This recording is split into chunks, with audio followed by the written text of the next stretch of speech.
available. So why don't we get ourselves called to order here at 4:03 p.m. Kathy or Janie, would one of the two of you like to take minutes, be able to take minutes? Started. Excellent. You're amazing, Janie. Okay, and then first item up is the draft minutes for the December 6th meeting. And I can share those onto the screen here.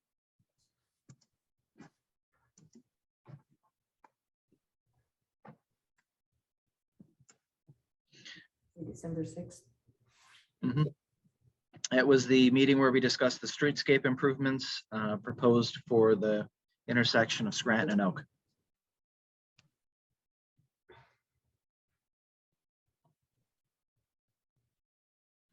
Any questions, comments? Otherwise, I would look for a motion to approve.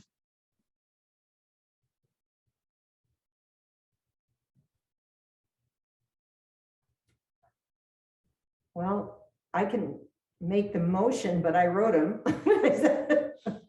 That's fine. You're going to have to motion or second. There's only two of you present right now. Okay, I'll move.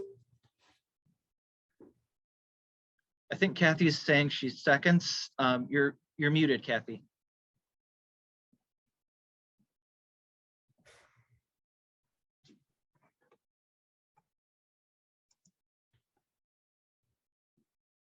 Okay, I second.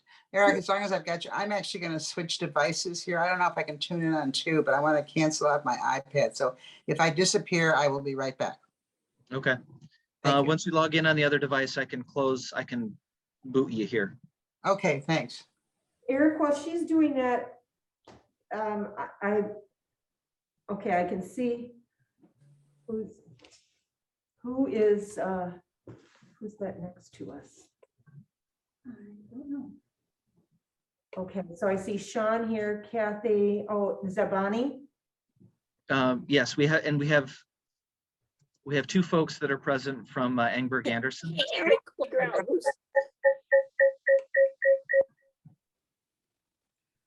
I'm going to close this.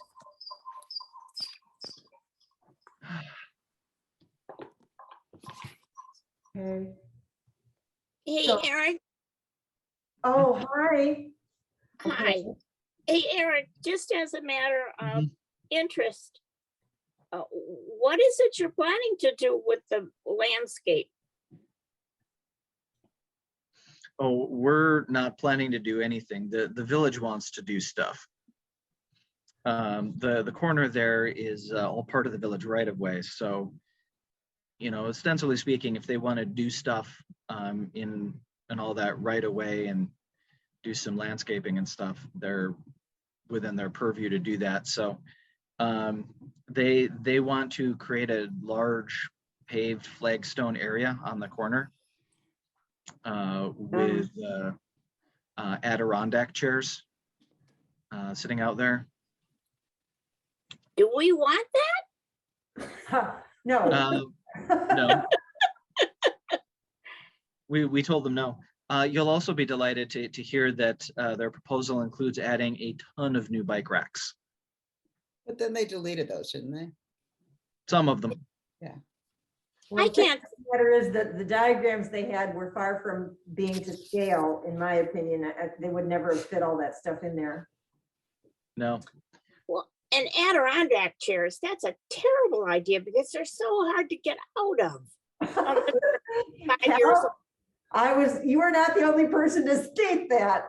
Aren't they all like bright Yep. blue? Well, they can be any color, but yeah. Isn't that what they had in the? I mean, you know, at my age, and I bet in the position you're in right now, you'd have to have somebody pull you Yeah. out of one. Yeah. Yeah. Yeah, really dumb idea. Yeah. Yeah. Okay. Sorry to interrupt again. So, Shaun, you have an intern or an associate with you? Are you speaking of Jason Perkunas? I'm speaking of somebody wearing a white sweater with very pretty dark hair. Oh, that is our interior designer, Isela Catania. Hi. Hi, Estella. Isela, Isela. no Uh, T. Oh, Isela. Okay, Yes, can you spell that Can for me? I have to take notes, so I gotta. sure. It is Isela.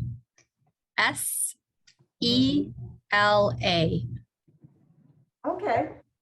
And your last name, please? It is Catana as in Nancy, IA. Catania. Okay, it's very nice to meet you, Isela. All right, so then that takes us to our main item of business for today, which is taking a look at some of the finishes and the options that we have, looking at, in particular, the finish for the fireplace. So this would be the exterior for the fireplace, as well as pairing that with carpeting. So- And we do have a few paints that we can show as well. Well, I'll just get into it Okay. and you can see each one. Take it away, Shaun. Can you see the screen? Yes. Okay, I'm gonna move on and jump right in and kind of walk through the plan. So where we're at right now is basically all the drawings are ready and all we really need to do is fill in some finishes. Obviously, if you see something today you don't like or you want to change, you can let us know, but we're at a point where we could go out and basically get bids or prices from actual contractors. Everything is kind of ready. So what we have here is the plan of the room. We're showing 4 lounge chairs, and we do have some updated furniture if we want to get into that later. We have 2 side tables available for those lounge chairs, a 2-person table with 2 chairs. We've got some millwork or cabinetry on either side of the fireplace box here. We are also planning to fur out with drywall, the exposed block wall, basically on the entry side or the north side. And then also we're planning to fur out with drywall and framing the wall between the staff room and the quiet reading room. Part of this wall that we'd put in and fur out with drywall, just to kind of not make it look like cinder block, we had some acoustic insulation as well put in there. There was some comments about noise transfer between the 2 locations, so we added that in. That's generally the space. If you look around the room, we're not really doing, this is mainly paint. I should mention we're also doing a glass opening with a sliding glass door in it. The main design feature of the space is the fireplace wall, which is this wall on the side. So we have an elevation of that. So based on the last meeting, we added a few things. We have basically mirrored cabinets. So this is kind of a lockable cabinet below and glass doors on shelving above on either side of a fireplace surround. This goes up to about the top of the existing windows. And then above here, where you can see my mouse, this would just be the exposed brick.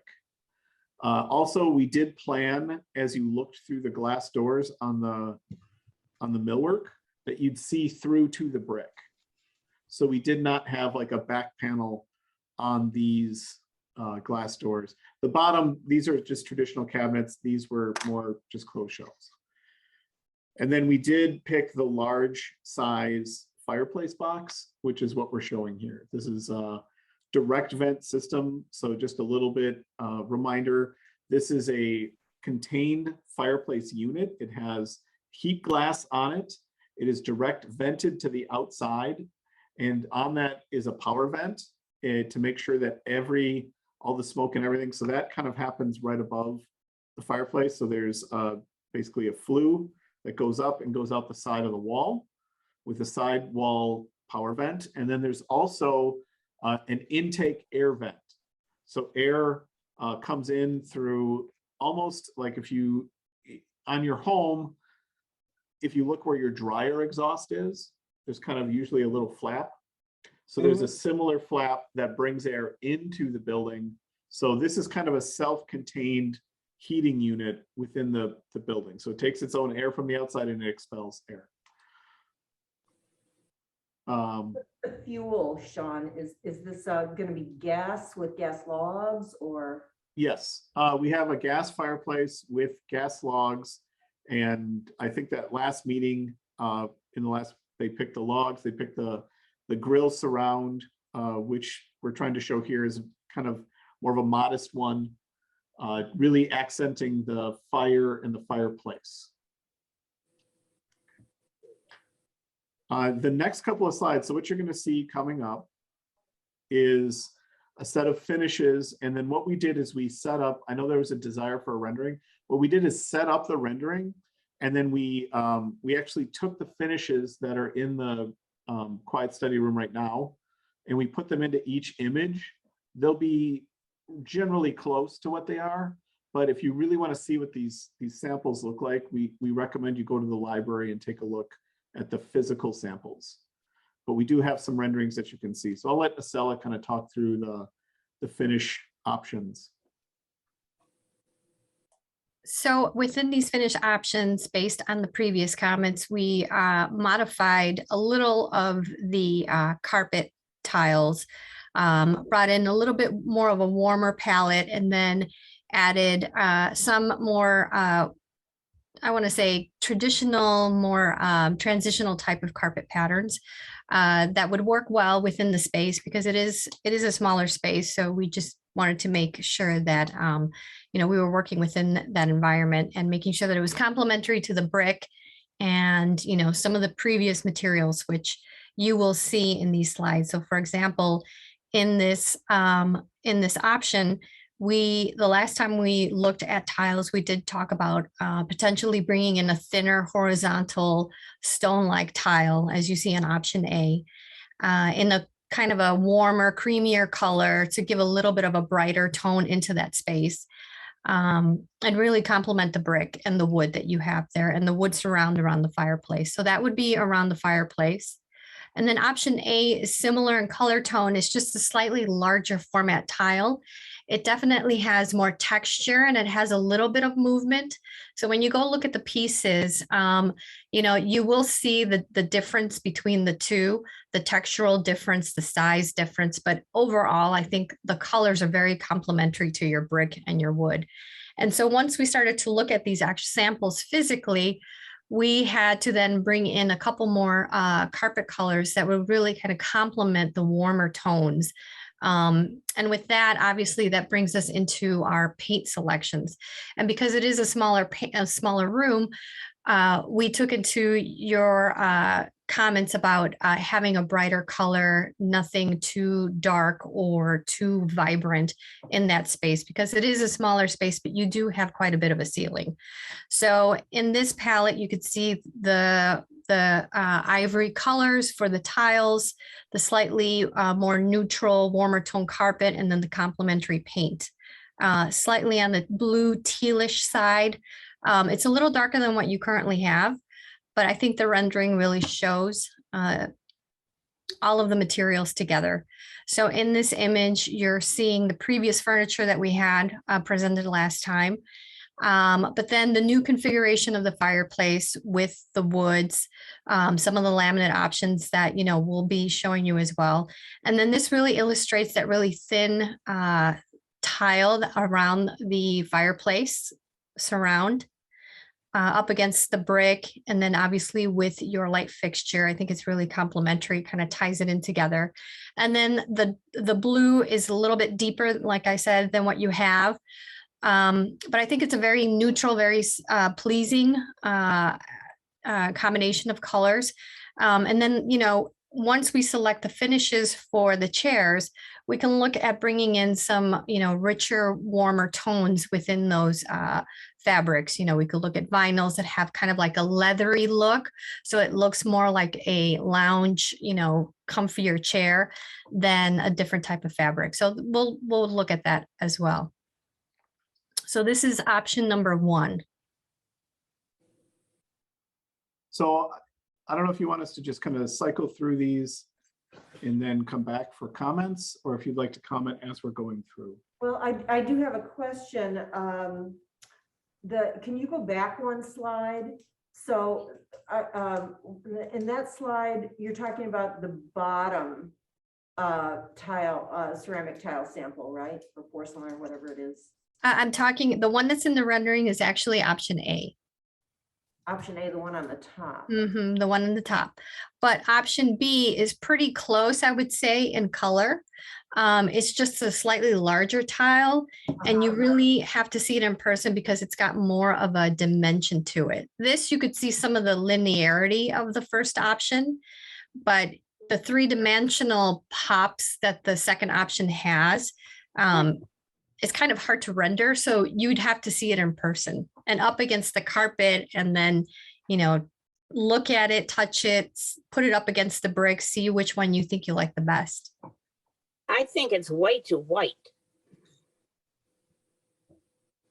It does look a little bit white on the rendering, but it has a creamier color in real person.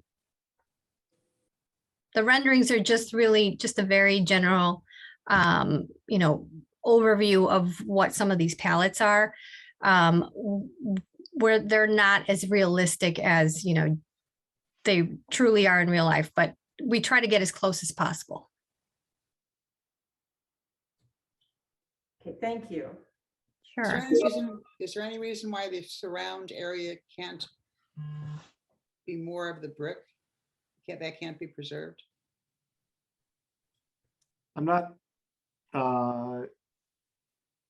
we could bring this brick and do like a thin set face brick on there. Is that your No, question? I'm saying, I mean, we have the brick, it's right there, rather than covering so much of it. You mean up here at the top? Yes.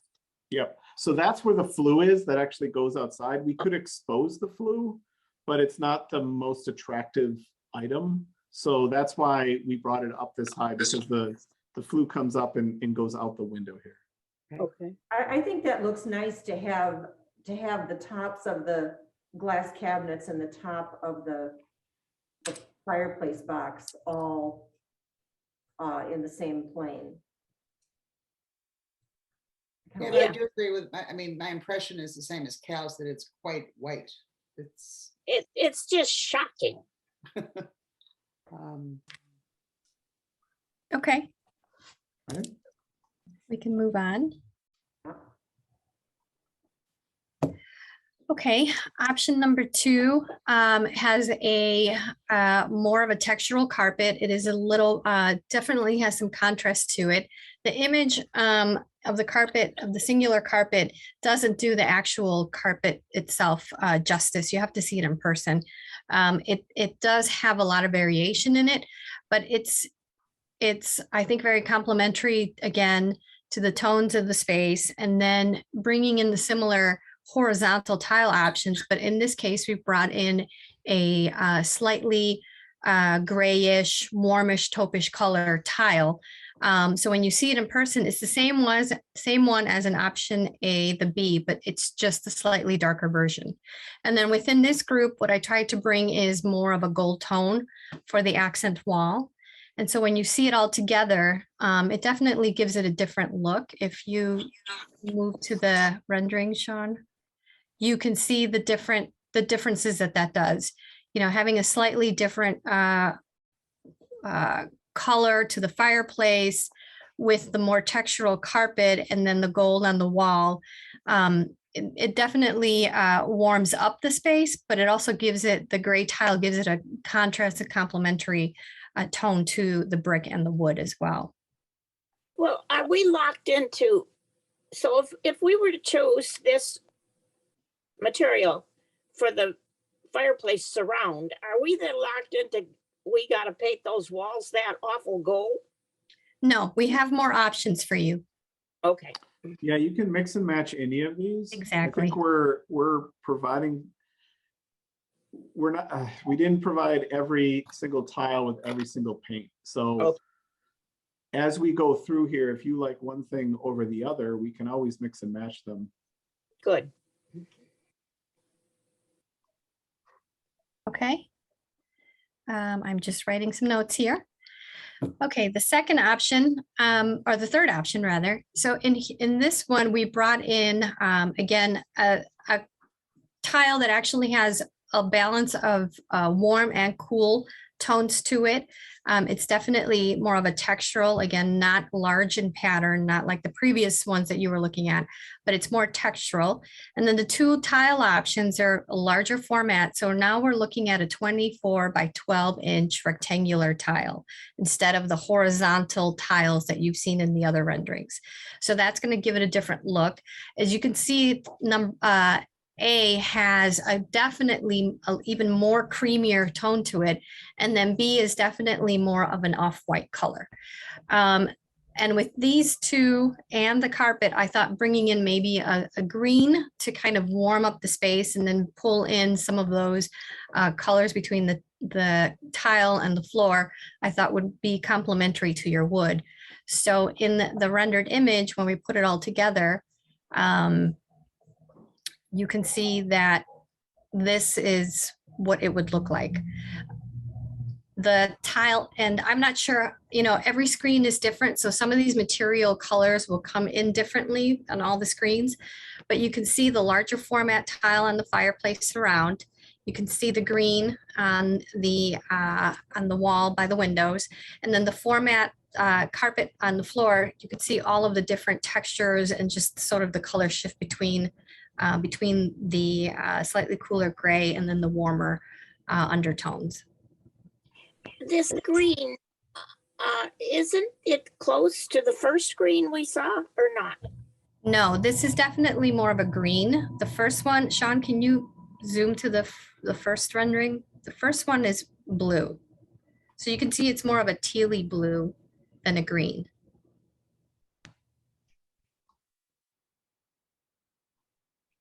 Is it a little bit darker maybe than the green? Well, it might be on your screen. It might be on your screen, but in real life, once yeah, it won't be. No. Okay. No. And it's also, that wall is also in shade, meaning that the light coming from the windows is hitting that white wall. And then the green wall is in sort of a shade format because it's not getting direct light hitting. And the opposite wall is going to remain white. Is that right? We're proposing yes, white or a lighter color so that the room feels bigger. The minute we put the same color on both walls, it's going to make the room feel smaller. Okay. Okay. And we could always paint all the walls white. We don't have to do an accent color. We're doing an accent color because we thought that was what you were, it's not last meeting what you were looking for. I like the accent color idea. Okay. It's just that it's got to be the right color. Right. Right. But That's, that's if just, I could just, that's just paint, so that doesn't have to be chosen now, No, I mean, once you pick a carpet tile and a ceramic tile for the fireplace, we'll pull those two materials together, and then we'll put the paints next to it and decide which paint that you like the best that complements the two materials together. So I have a question about the carpet. This is all carpet tiles. None of this is like rolled goods where you bring in a 13-foot wide piece of carpet and. No, this is all carpet tile. Yes. Okay. Yeah. Any questions or comments on this grouping before we move on? I have a question, if you don't mind. Sure. I think it's sample number 2. I noticed the way the carpet tiles are laid, or maybe it's just, I don't know, somehow that coloring linear coming length of the room, it just, to me, it makes the room appear larger. Is that just a visual that I'm seeing, or is that? Well, it could be. It could also be just the view from, our program that does that. So the carpet installations right now, the way that it's installed in this rendering, it's what we call the monolithic installation, which means that every carpet tile is in the same, it's stacked, so it's on top of each other. There's no movement. There's many ways actually of installing the carpet tiles. We can do an offset, meaning they could be jagged, like the brick pattern, one is offset from the other. We can do We could do sorry, I'm blanking out. That's okay. You don't need to. I just. Yeah, there's actually so found many it. different ways that we can Yeah. install the carpet. It doesn't have to be that way. And that's Okay. probably why it's making it look linear.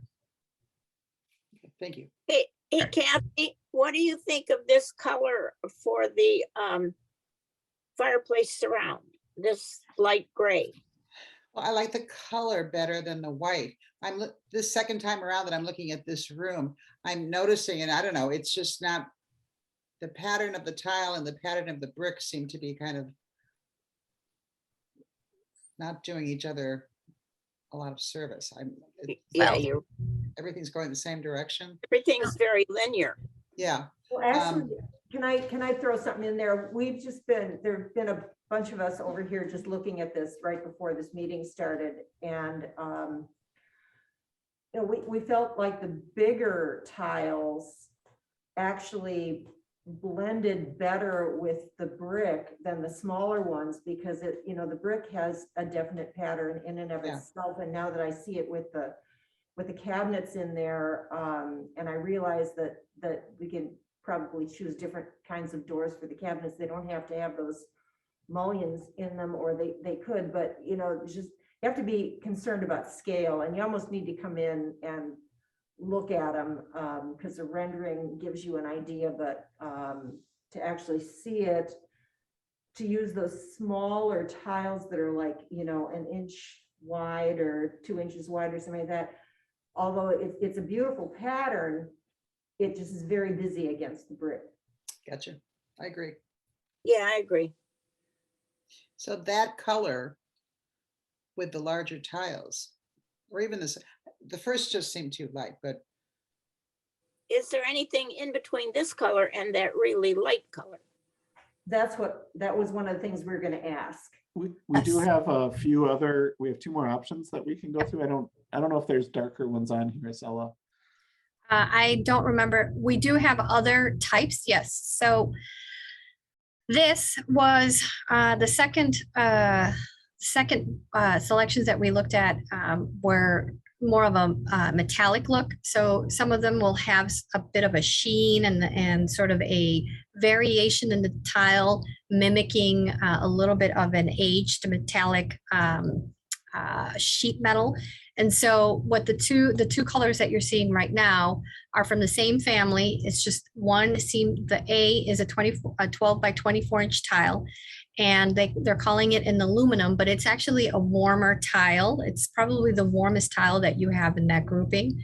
And then the option B is a little bit more of a copperish, aged copper, and sort of it's got a lot of texture, and it's got a lot of shift in color because it's mimicking, an aged copper metal format. And so between those two, what we tried to do is bring something that definitely had a different look to it, a different texture to it, but it wouldn't compete or overpower the tile because the tile is very dominant. And so this tile has more of a warmer tone and a complementary tone to both the aluminum color tile and then the other what they call the jet setter dusk tile. And so it's got sort of that complementary tone for both. And then again, I brought in the green paint because this way I thought, well, maybe we can tie in, if we go with the greener tile, we can tie it in somehow and see how that would look in the space. And so in the rendering, I believe so this is a takeoff on that. Now that tile can be, again, installed in many different ways. And so this one, you could see the variation in the tile. This is just a very quick representation of it. You really have to see the physical tile to understand the movement of the color within the tile and put it up against the brick and the wood so you could see what it's actually doing. And so this was just an attempt to see how the green tile and the green paint would work together within all of that brick and the rich wood that you have. Isela, would you go back to the slide that was before this one? Sure. Yeah. See, in B, Yes. I see some green, but I also see some blue. So I'm wondering how this would look with that first color. Blue wall. Yes. Yes, it actually does work well. But you know, sometimes depending on how renderings act with all of these materials, it's totally up to we're at the mercy of some of these renderings. But you're right.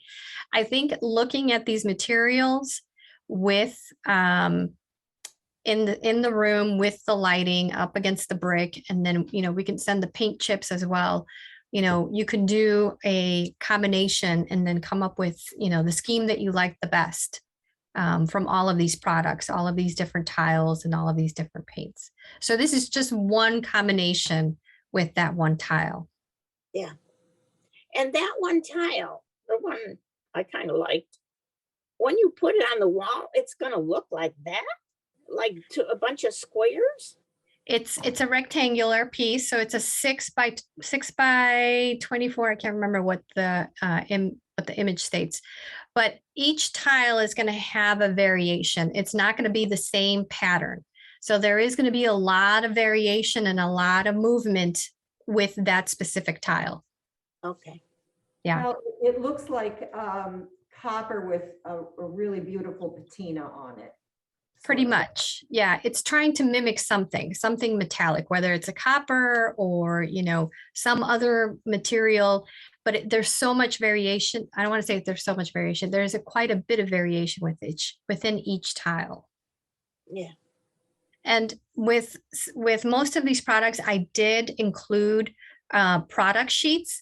So those product sheets, if you look through those product sheets, they actually have installation pictures of what those tiles look like. And they actually have larger pictures of all the different colors of these tiles. So that would also be good to look at once you're there, just, you know, looking at the tiles and the carpets together. Yeah. Okay, so lastly, this is option 5. So 5 tends to be, this is, I want to say, our coolest option. And this is from the same family that we just saw before with the metallic option, but this is more of a cooler version of that. And so I pulled in a complementary carpet that had a little bit of the same coloring within the tile, and then brought an actual blue, a real blue into this palette. And so in the rendering, what you're going to see is, again, there's the blue, your brick, and then the variation of that tile that actually has when you see the tile itself, it does have a warm and a cool kind of change within that, that family. And then the carpet is probably one of the lighter or the second lightest carpet options that we dropped off for the room. Okay.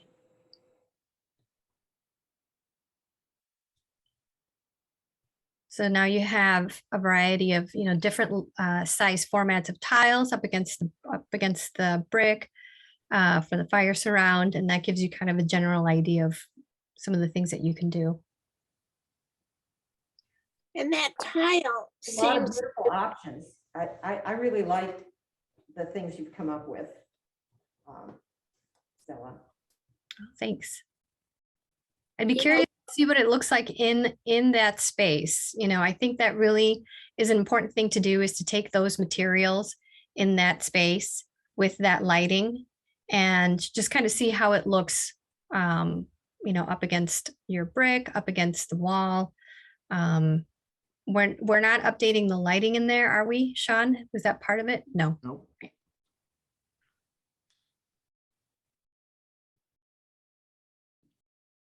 I think, Kel, you had a question about the tile. yeah, it looks like most of the tile has a gray tone, except there's 2 areas that it seems like it has a bronzy or tannish. All I can tell you about our renderings is they're 100% fake. You should not pick any of the finishes off of our renderings. You have Okay. to go and look at them. Okay. I They're don't know just why there's 2 brown representation. ones there. I don't know.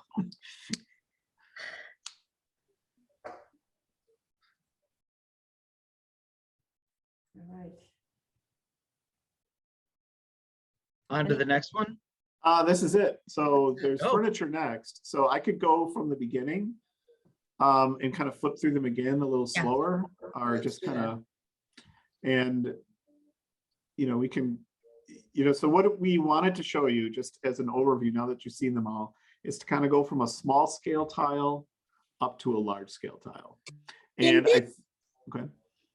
In this picture, what is this little rectangular with two knobs on it? What's that gonna be? That little tan rectangular with, looks like two knobs. So that's actually just a picture looking down at a table with the Oh, carpet oh. tile installed. So that's just Oh, an okay. installation picture. Okay, and see, I had it figured out that where you're looking down at the table, I didn't know I was looking down at the table. I thought I was looking at a door for some storage. No, yes, that's a table. I'm sorry, I should have explained what those images were. Those are Because installation pictures of what the carpet tiles look like when they're installed together. Well, that's good, because I thought, man, that is one ugly door. With green planty knobs. Before we go through everything again, I think it would probably be a good idea to go around the table real quick and get everyone's initial thoughts. See if there's an option that folks are leaning to more than others. Maybe we should start here with our three folks in the room, Katie, Martha, and Janie. I know the three of you were huddled around the options in the Stroh room before things got started. Go, Martha. I think I'm gonna be in the minority on this. I really like option one. But barring option one, I like a combination of option one and option three. I also like option five, so.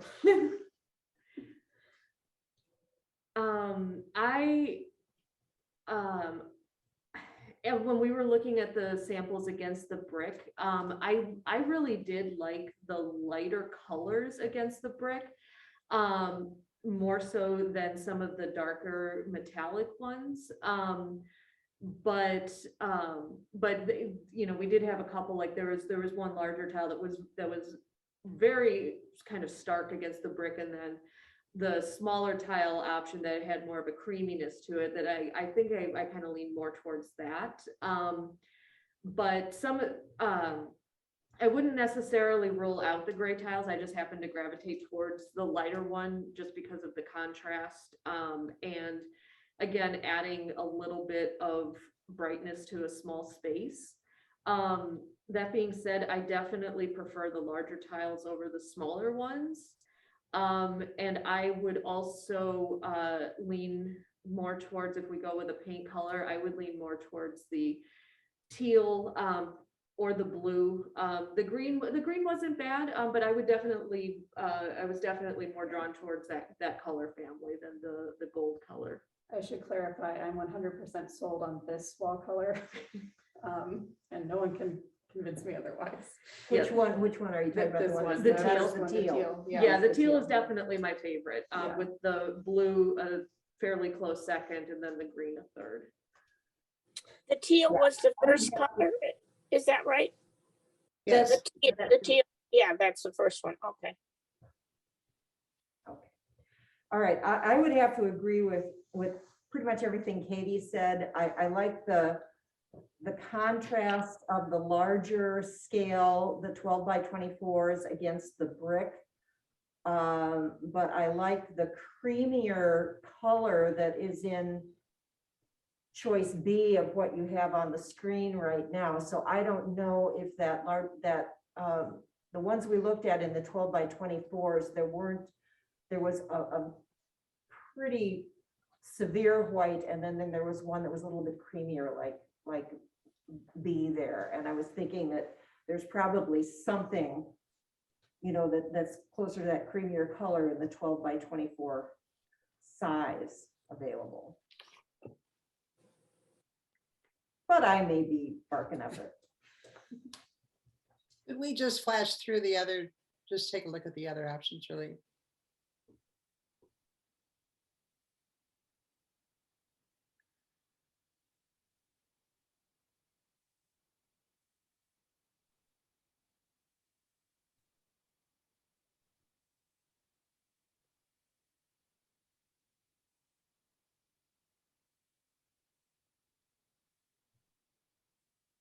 there's any options you'd like me to go back to specifically, I can easily Yeah.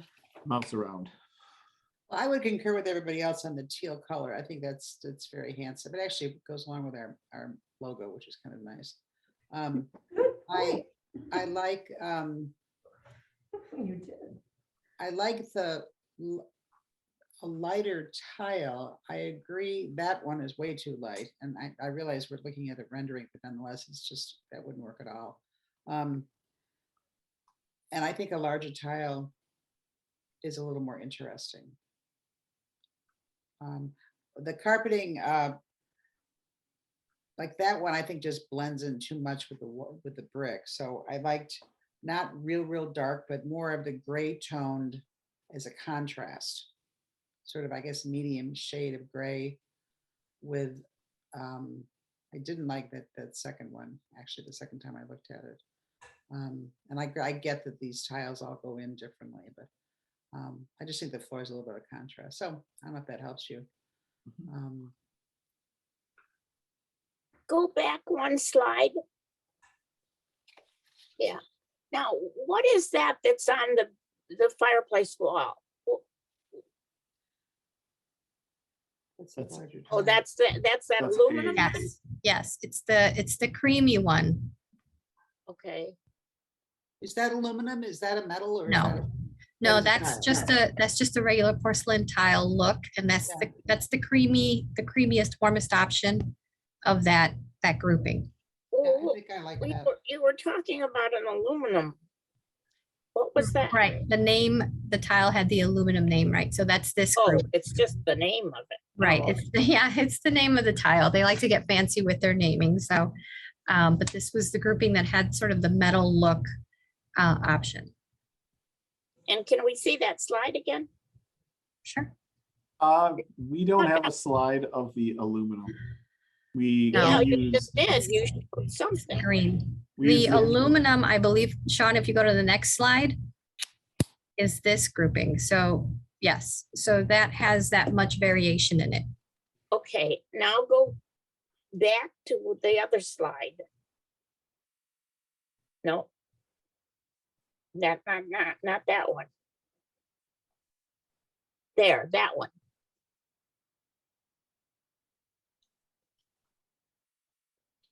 Okay, that's not too bad. It's lighter, but it isn't too light. And it isn't too busy, but well, I know you have to, I realize that we really have to be judging these things when we're in the room. Yes. Isela, Okay, is there darker options to this Sunset Falls? Yes. Yes. There are definitely warmer options. Hey, hi everyone, this is Bonnie. I'm sorry I was late. I dialed in at about 4:15 and I'll just quickly share a couple thoughts. I was in the room yesterday and saw the samples. I agree, I think a lighter color, a warmer, somewhere in, the ivory family for the fireplace surround looks better. I think it helps to bring out the brick. The samples that were provided, the small scale ones that were maybe 1 inch by 6, whatever, it seemed way too busy. So lighter color in the cream family, larger format tile for fireplace around. And I agree, I like the teal color the best. And I'll make a quick comment on the carpet. Ideally, I think it would function like an industrial carpet, but look even warmer somehow through the pattern. A few of the carpets just looked really kind of industrial, like they would be in a laundry room or a mud room, just soak up all the salt and the mud and everything we're all dealing with right now. So that would be my only thought is that hopefully we can find something that functions like an industrial carpet, but actually has a little more softness to it somehow.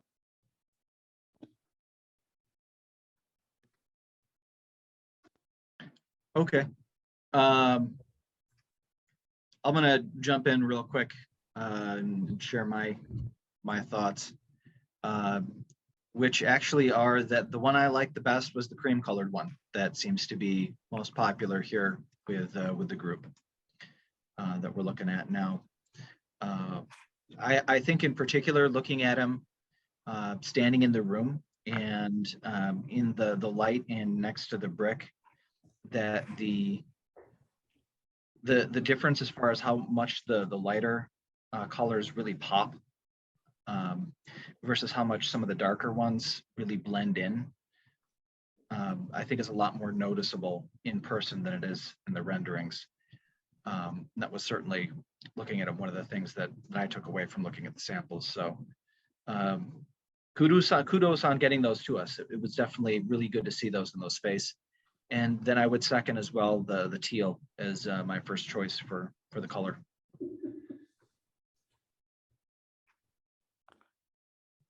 So we need to get you that teal paint sample right away. So hopefully you can confirm that you still like it. Well, I will have these to you probably, what's today? Thursday, probably by Monday. Maybe Morning. put them in the mail. So And I'm just, I have a question with this particular, since we kind of like this larger cream colored wall tile, yes. My only problem, my only observation is that you got a lot going on. It's a little bit of a contrast with that wall. So could we just tone down without, I don't want to make the room any smaller. I know the white wall, the north wall. Does anybody else just see too much contrast there? Maybe I'm just overthinking this, but I wondered if just without darkening the wall particularly, so that it's just not white. You know what I mean? Just a complementary. Would you want it in the same tone as the fireplace surround? Sort of, yeah, somewhere between white and that. 'Cause Yeah, white I can be so agree. hard. I agree. Yeah. We can definitely show a warmer tone on that white wall. Yeah. For sure. I could maybe even make the case that with this fireplace that we might consider going with the color that's on the opposite wall for that wall as well. That, you know, that might make more sense, and it would probably really focus attention on that fireplace as well. I think that would be pretty. I do have a question about, would it make the room seem smaller or not? I think it would make it look kind of like a tunnel. You know, it would. It really would. Plus that brighter wall. It definitely would. And I had been thinking of that as a positive, as focusing on the fireplace right up until the moment you described it as a tunnel. And And I was immediately like, no. that white wall will No tunnel. that white wall will also pick up sunlight and make it even brighter. which is Yes. a good thing. Exactly, yeah, that's exactly right. And, Yeah. you know, the two walls that have interest on them, that have the brick and the windows and the fireplace, those are, you know, the fireplace is obviously going to provide a focal point. To do an accent color on the other wall where the windows are is great. But I would like to see maybe a slightly warmer white, and, you know, we just painted a room a shade of white. There's lots of really, really nice whites. Right. Available Yeah. now, tons. And so that shouldn't be an issue, but so both the north wall and the east wall seems to me to leave those something in the white-ish family is going to reflect light very, very nicely into the room. And Janie, I'll build on that. This is Bonnie. You know, we had talked about the possibility of using this featured space for a rotating art exhibit from the community. So I think having some neutral color walls would make sense if that's how we decide to use some of this quote unquote blank canvas. Good point, Bonnie. Hmm. Yeah. I do really like looking at it that way, is a wall that would be well positioned to have art on it. It's probably worth considering that in terms of light in the space, the renderings probably don't capture the degree to which that is not really a problem. It's actually because it's a south-facing window. We actually get a lot of light in this space. It's a very bright room, and our problems tend to run more towards that. We end up keeping the blinds closed more of the day than I think we would really like, because it tends to be disruptive to anybody using electronics in there. Does that sound fair and accurate, Martha, Katie, in terms of the space? Mhm. Yes. I mean, not so much now this time of year because there's no light, but no, Yeah. it's pretty blinding. Yeah. So we don't necessarily need to brighten it too much, but I think the white wall would definitely serve in terms of like creating a greater sense of space. Definitely.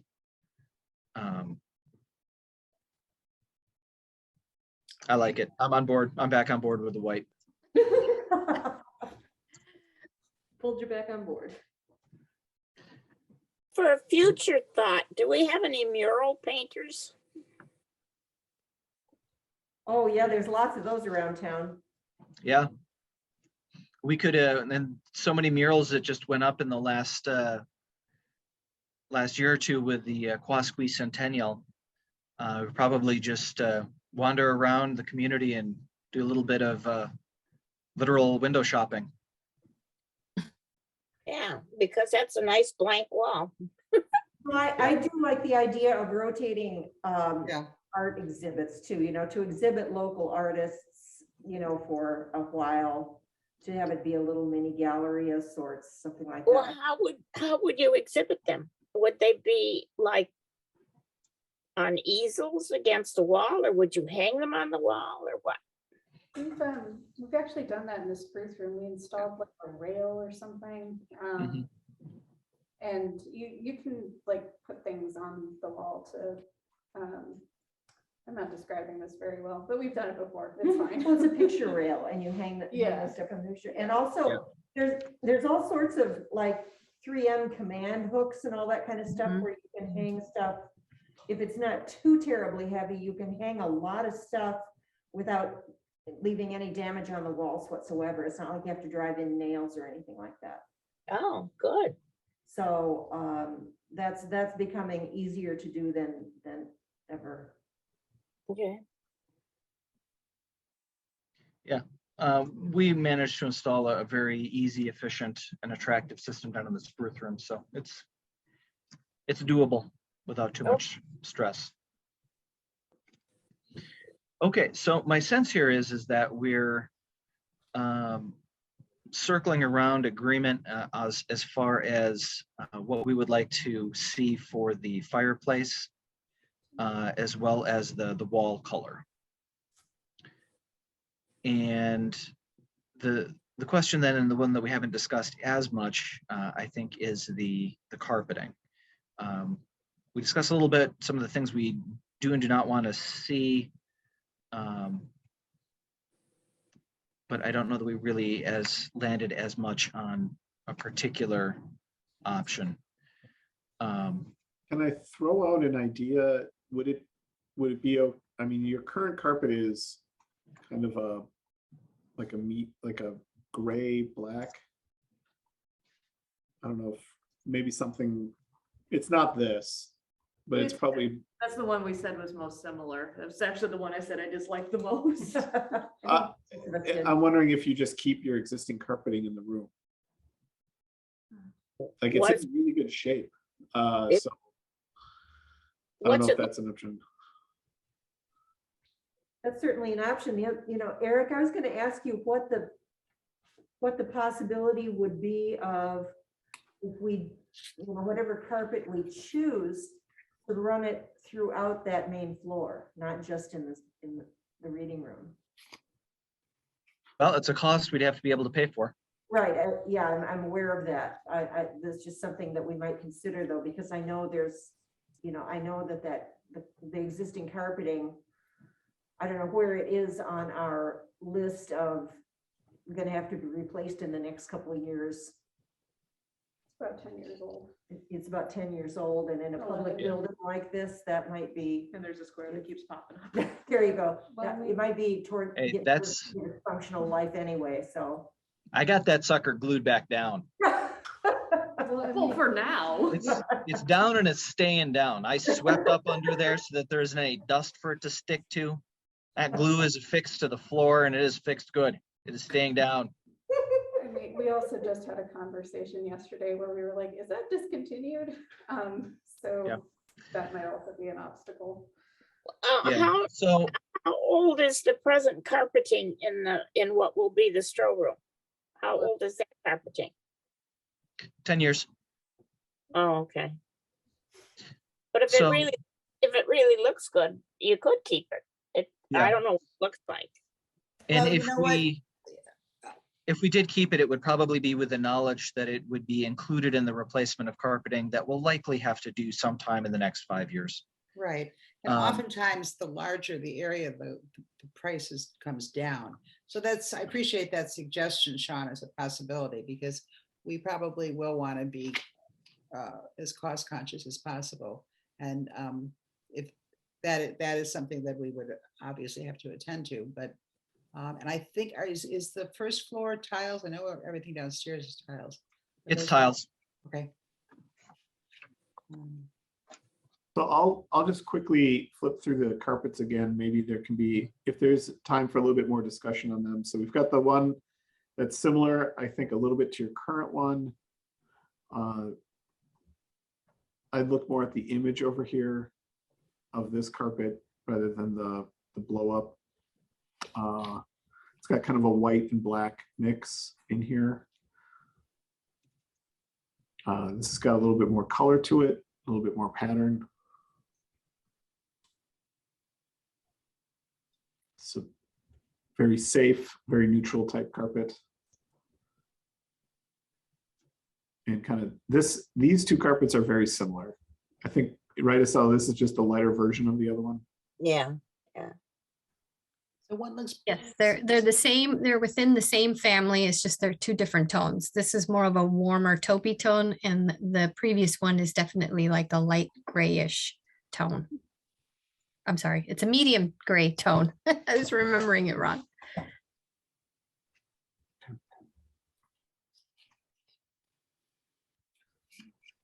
Any carpets that jumped out as either absolutely no or Right.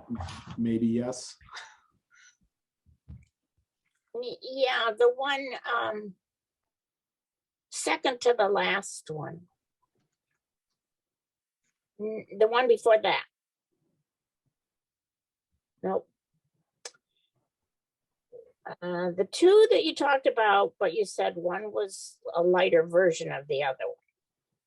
This is the lightest version, and then this is the medium version. Okay, but I don't like that light version. Yeah, this one. Yeah. Okay. Because it looks to me like there's worn spots. I know they're not worn spots. They just look like they're worn spots. Well, once again, the rendering is probably affecting how it really looks. Yeah, that could be. Yeah, I would definitely take a look at these in person. Yeah. You know, I do want to say, and for unrelated reasons, that when it was being looked at in the Stroh room, was not a favorite either. Does that sound? Yeah. Accurate?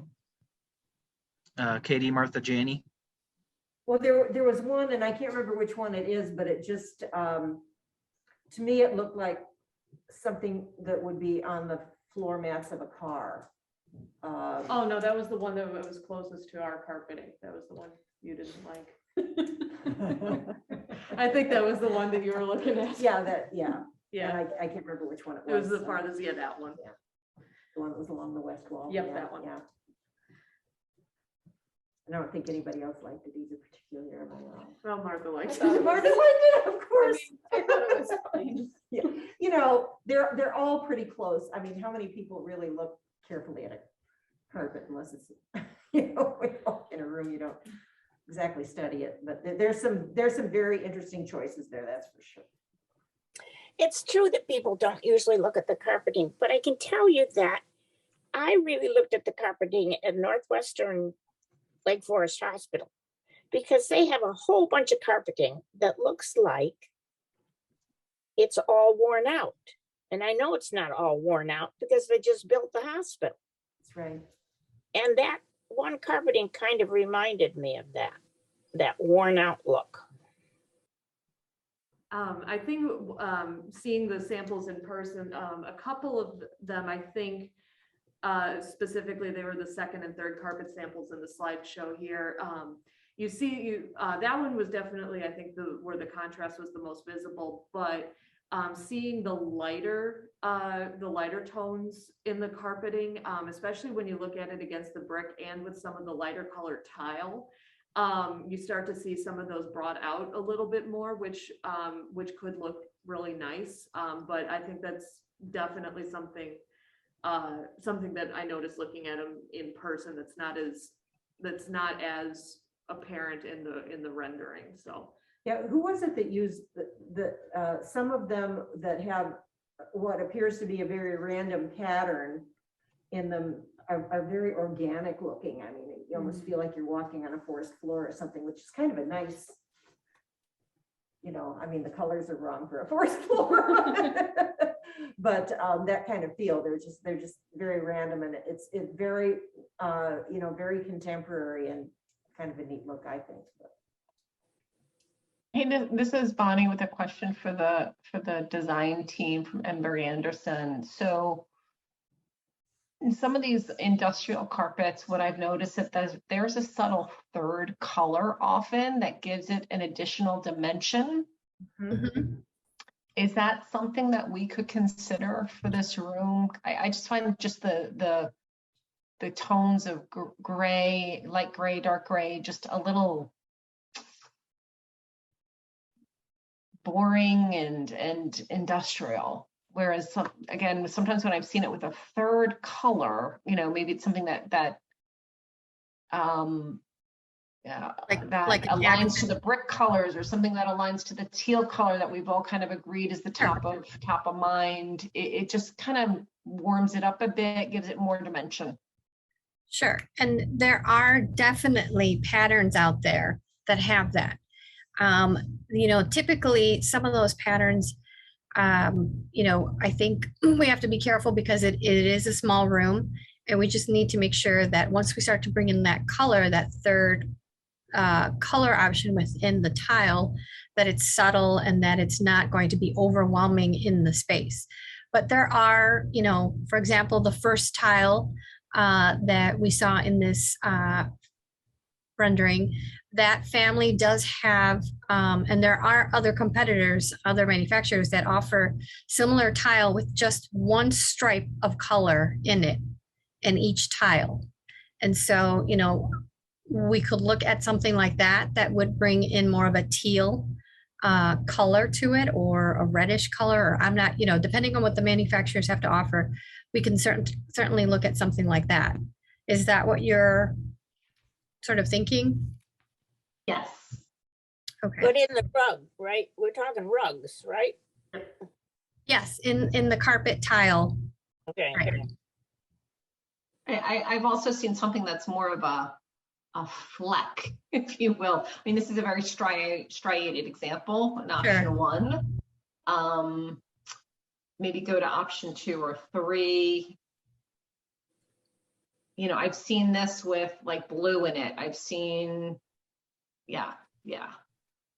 Right, and for sure, that type of tile is absolutely there, and each of these manufacturers offer that.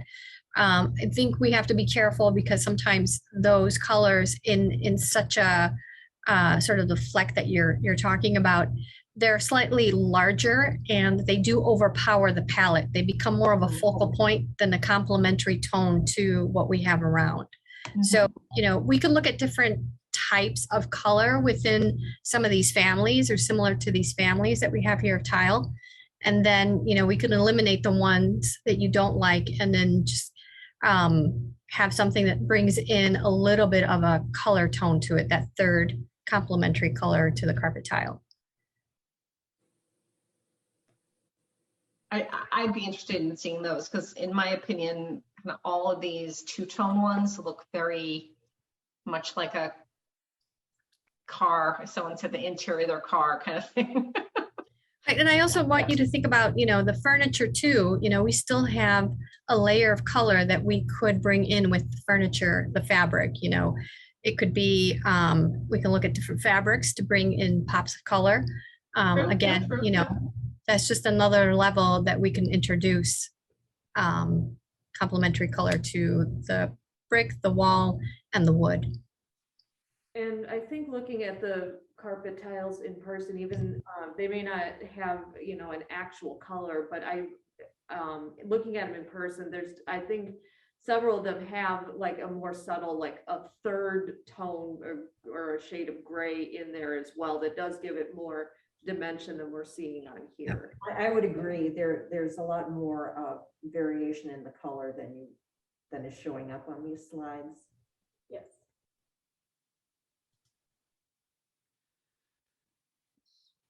So Eric, can we move along here, do you think? I think so. And actually, our next conversation topic will probably resolve a little bit some of the question on carpeting. We've got a couple slides on furniture, and then we can, decide if we want to wrap up or not. Okay, so I'm going to jump in. So what I tried to do was show some similar families that had some of the preferred features in the lounge chairs for the space. So the image squared on the left-hand side is the original lounge chair, one of the original lounge chairs that we had shown, and it is actually in the rendering. And so what we wanted to keep everybody in mind is that, because the room has a certain size, we had to be cognizant of the size of the lounge chair itself. But there are a few features that, I think everybody were wondering about and hoping to implement. One was something that was cushier, a little bit more comfortable looking, which we do have several options here shown. And then two were, potentially bringing up having a chair that had a slightly higher arm for the ease of getting up and out of the chair and in the chair as well. And so I feel like I tried to bring in similar complementary chairs to the first one, but that have a little bit more, a slightly wider body. So there's there's a few more inches, a couple more inches in some that are slightly wider, and then do bring the arms a little bit higher up. There are two, A and B seem to have the more curvy look to them, whether it's the back as it's returning around to the arm. And then option B does have a slightly higher back. Option B is a swivel chair. It has a wood base, but it is a swivel chair, which I thought would be a nice feature in that space as you're sitting there, swiveling to look at the fireplace. And then option C is definitely more of a angular style chair, but I think it was very complementary to the first option that we looked at, which did have more straight angles, or should I say angles to it. But it's a little bit more plushier. And again, it has a little bit more room in the seat and, it has that arm option to it. Do you have any chairs that are actually where you're not sitting down so low? So these chairs would have option C has the highest, I would say, I don't want to say the highest, but it has probably what looks like the tallest seat. Most of these chairs have the standard dimension seat height that we typically do for a lounge chair. And if we want anything higher than the standard, we'd have to look at, I'd have to look at different companies that offer more of like a, what's the word I'm looking for? I don't want to say geriatric, but it does come to that, chairs that are offered in hospitals and other waiting areas tend to be, sitting higher, but aren't as plushy and as comfy looking as these chairs. So, there are certain levels of furniture styles that we look at that fall within, the commercial grade and, the type that we would bring into the space. So these offer, the standard seat height that most lounge chairs would have. Is B there- looks to me like it's a little bit lower than the others. Maybe that's an optical illusion, but B looks to me like it would be one hell of a effort to get out of it. So the swivel there, what you're not seeing is it actually has a post above the wood piece. It's Oh, okay. looking like it doesn't, but it does have a post underneath it. Okay. And maybe the legs kind of spread out, give you the illusion that it's lower. The original option is because of how narrow it is, it's more of a side chair than an actual true lounge chair. So that was one of the things that in order to fit it in the space, this was our starting point, one of the starting points for the chair size. Can you tell me what the standard seat height is typically? So typically for an adult, it's 18 inches. Sometimes it could be, depending on the foam, it could be 18 and a half, but anything taller than that, we'd go to a side chair sometimes is taller because we're meeting at a table. So it has a little bit of a height in maybe about 19 inches, but a lounge chair is going to be anywhere between maybe 17 and a half to 18 inches. And that's just a industry standard. Thank you. Sure. I think what we're looking for on here is do you like the look of any of these, and should we get any of these ordered to the library? I don't think we're asking you to pick them based off of a picture. We're asking you to test them out of how they feel, how their comfort is. But I think getting like 20 some lounge chairs ordered to the library would be very disruptive, and they probably wouldn't come all at the same time. So if there's certain ones on here like, hey, I like the look of that, I'd like to see if I like the seat of that. Mm-hmm. Well, of these four options, to me, the one that looks like it might be most comfortable and the easiest to get out of and the easiest to read a book in, because what are you going to do with your elbows? See, I think your elbows won't go well in A, but they might in C. So the one of these I'd like to look at would be C, but I also would like to see something, no matter what you call it, that has a little higher seat. Okay.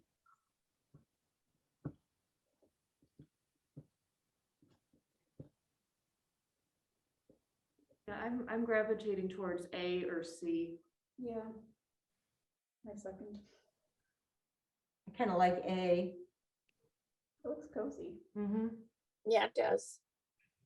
I have to agree with Cal. That looks like a lift to put your arms in if you're reading. That's only, but again, not having seen the chair, but it does. The reason I'm very well aware of what you do with your elbows is because the chairs that are over by what had been the original entrance to the library, they are not comfortable to read in because your elbows are just Way too high. They don't, it doesn't work. Now, what does the team think about the swivel chair? I'm intrigued by that. I am curious if we should expect that people might turn a 4-footed chair toward the fireplace, and then the staff will constantly be putting the furniture back where it, quote unquote, is supposed to be. My feeling about the B chair is that it wouldn't last. That post is going to crack off very quickly. Well, Because people are going to be, people that are too heavy to sit in it will be sitting in it, and then they'll be spinning it around, and it just looks like, to me, it kind of looks like a disaster. So there are different bases for all of these chairs. B actually does have a metal base, and it is a swivel. I'm actually looking at it right now. And so there are different bases to most of these chairs. But I think Shaun, Shaun is right. We're looking to send some samples out to you. And, if you're curious about 2, or if you're curious about all 3, we could certainly try to schedule these samples to come out to you. Can I ask you if it would be, well, I'm reflecting back on the renderings we saw a few minutes ago. We would be talking about 4 of these as a Correct. seating group. Oh, so, Correct. so for that reason, I would object to the swivel because having had knee surgery not too long ago, I probably could not have gone in and sat in and out of that chair recovering from surgery. It would look weird if we had 2 regular chairs and 2 swivels, which to me then would rule out the swivel. But I think if you have swivels, you have to have an option for someone who needs, a little bit of stability. Okay. Yeah, I agree. Okay. So would you like to then see option A and C as a sample? That's fine with me. Yeah. That's my vote. Okay. Okay. So then we move on to the study chairs. The images on the left have the table that we looked at, and the chair, I think that was one of the preferred options. But we were also trying to bring in complementary similar chairs to this that had more of a wood base. There was conversation about the base style, whether it should have casters. Is it going to be easy to move the chair in and out? If it's not a caster base, we talked about potentially having a sled base as an option. And so what I tried to show in this slide was as much of it as possible. So the caster base, I think at the end was taken out of conversation for this room because it seemed more appropriate for a study table or a computer chair. And so everybody felt okay to have legs, whether they're wood or metal. And the wood legs and all of these legs actually have a plastic glide on the bottom of them so that when you're pulling the chair out in the carpeted area, it is going to move easily. It's not going to be something that's going to get, difficult or stuck or it's going to drag through. It is going to be easily movable. And so these options that you're seeing here, A, B, and C, are sort of complementary to the lounge chairs that we just looked at. And because it is one small space, I wanted to make sure that that was the cohesion within that room. Yes, you do have lounge chairs, but I wanted to make sure that the study chairs were complementary to those. And so this is what we're looking at here. A has a very definitive arm option, and we're looking at the wood base and or a sled base version. As you can see, the wood base obviously gives it more of a traditional look to it. The A gives it definitely more of a transitional, contemporary feel to it. Option B is a swivel base, similar to what we had shown originally in the blue chair on the left. But this one has sort of like a tapered arm effect, similar to what our option B lounge chair was offering. And then option C is more of it's definitely an armless chair. And so I just wanted to show that because we did show an armless chair at the last meeting. And I just felt this style for option C seemed to be more appropriate with the new lounge chairs that we were showing. Does option B come with regular legs? Yes, option B does come with regular legs. And Isela, how many of these are we talking about having in the room? 2 or 3? 2.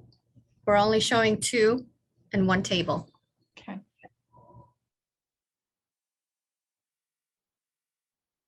I'll just state a preference for a wood leg. Other than that, I don't have a strong feeling about the shape of the chair itself. And you were saying you prefer a wood leg? Is that what I heard? Yeah, Cal, I do prefer wood leg. I just think it's warmer and I think it's more likely to complement the brick, whereas the Yeah, metal just seems very much like, in a classroom, not in a reading room. I much prefer the wood leg. Okay. Would you like to see option A and C as a sample? Or would you just prefer to see one? Would we get a little bit more feeling of available space if we went with C, because there's just a little less mass to it? Yes, absolutely. Yes.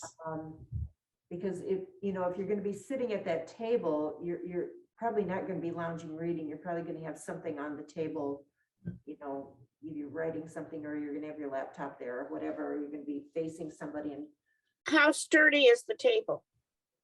sorry, Is that it in the picture? Because Yes. I'm thinking if we use option C, those of us who have less mobility, there's no arms to push up against. But if the table is as rickety as it looks, I wouldn't want to be pushing on that table either. We can look at something that has more of a flat base rather than a what we're calling here a pronged base. And that definitely, I would say, gives one, the illusion, and two, it does give it more of a stability factor to it. Okay. It also gives more leg room underneath the table if, it had just what we call a pedestal base. So it's just a flat base. It's grounding the table, it's supporting the table, it's keeping the table put. Yeah.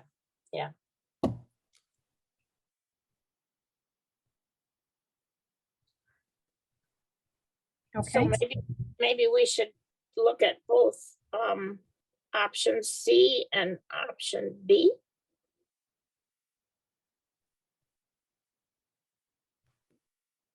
well, B is certainly a slightly more slender profile too. So it would have the same. But with wood legs. Right. Yeah. Okay. Yeah, And that's I would vote. does that slide under a table or does that come up to, in terms of space saving, is that? So the table, the chair will, the arm will at one point hit the edge of the table because it is a sloping arm. So What you about will have A? that. Would option A hit the table? Would the arm hit the table? I would have to see where that lands dimension wise from the manufacturer. But I can't comment fully on that right now. But that also comes with wood legs, right? Yes. Okay.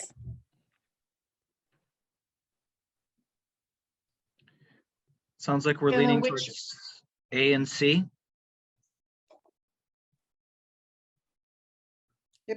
those would be bricks. Yeah. I do have to admit that for the study chairs, for accessibility purposes, I am thinking we really want to take a look at that one without arms. The C one, I mean? Yeah. Okay.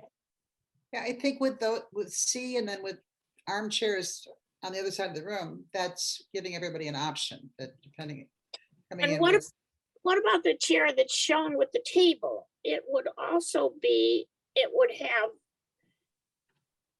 the favored things that C has, in that it wouldn't have arms, it would go under the table. It'd be easy to move around. Does it come with wood legs? I'd have to double check on that one. Okay. Because that would be, there's something about the back on that one that looks like it's more supportive than the back on C. The back on C sort of slopes away. I don't know, you kind of have to try them out, I think. Yes, you do. You have to, these chairs are so deceiving, absolutely deceiving. It's one of the first things that, we always say is you definitely have to test them out. Isela, can you switch back to the lounge chair option for a quick second? Because we said we wanted to see A and C. Correct, Okay, and now to the study chair. correct.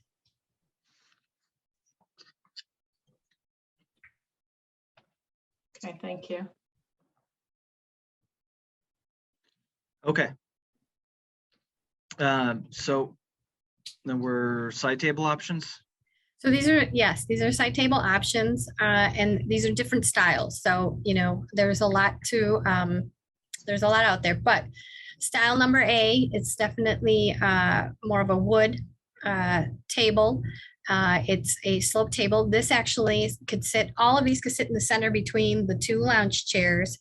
And then they're more of a tablet table. So if somebody has a laptop and wants to sit at the lounge chair, they can actually do that on these tables.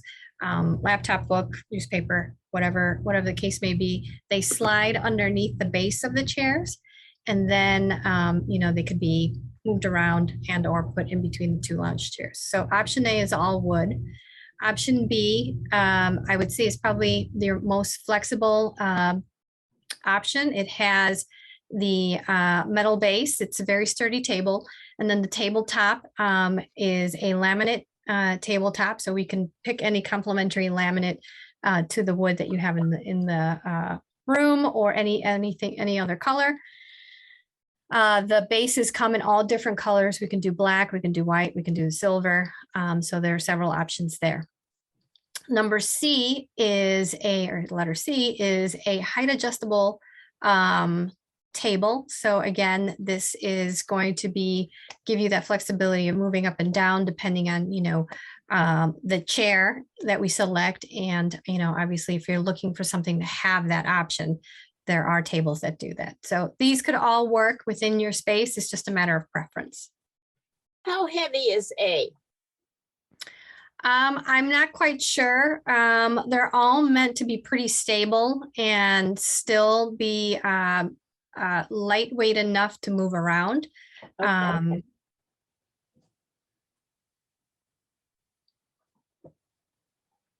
If it's wood, how durable is to moisture? If someone has a cup of coffee, do we have to be providing coasters and all that? I mean, and also same question for the laminate. Now, the laminate is a sturdy product. I would say, you know, that's easily cleanable. So is the wood, but, you know, obviously the wood is a natural product. It's because it is a softer product, depending on what wood type is used. You know, you could see some damage to it. The laminate is definitely a sturdier product. You know, if you're thinking about abuse and, you know, just stains and things like that, going with more of a medium tone to a darker tone laminate for that top, I think is going to be a better option than going with a white or a lighter top if, you know, if you're concerned about stains from coffee and other things. And then option C does come in several different tones. So, you know, we can look at those options, laminate options and finishes, once we pick the carpet and the rest of the other items as well. I didn't know we were gonna have coffee in there. Covered receptacle. That we were. Covered beverages anywhere in the building. Oh, I didn't know that. How nice. That's a good idea. By the way, according to the Wall Street Journal, Starbucks prices just went way up. So we have Well, I make two my of- own coffee at home, so. We have two of these, and I can quickly, in the images, you can see that they would be here or here. So That's A. I think we're Yes. showing A in the renderings. Yeah, Right, it's we're showing darker. you. It's darker. Yeah. I think the fact that C is able to be adjusted might be a good point.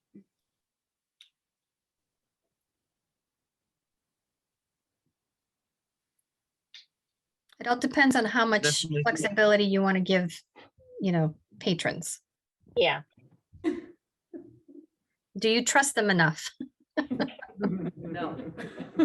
Okay. Maybe not. Maybe not. Except I'm thinking if somebody were in there at a Zoom meeting, they'd want to be able to adjust the height. And if they were presenting something onto having the flexibility of raising that for, multi-purpose uses might be attractive. What is the top? Is that also, is the top of it made of the same material as B or not? Yes, it's a laminate. It would be a laminate top.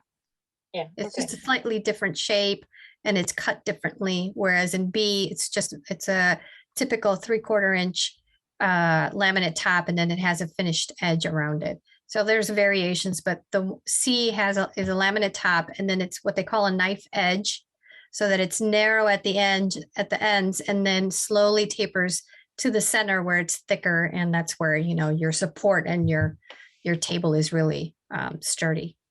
And the base bit would not go under the chair, would it? Like B and A and B, obviously the base goes under the chair. The base could go under the chair for C. It depends. Okay. Yeah, they're all technically, made to go underneath the chair.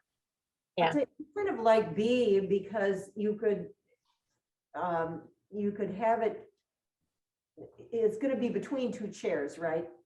Yes. That's like that chair, table, chair, table, chair, Right. facing each other, right?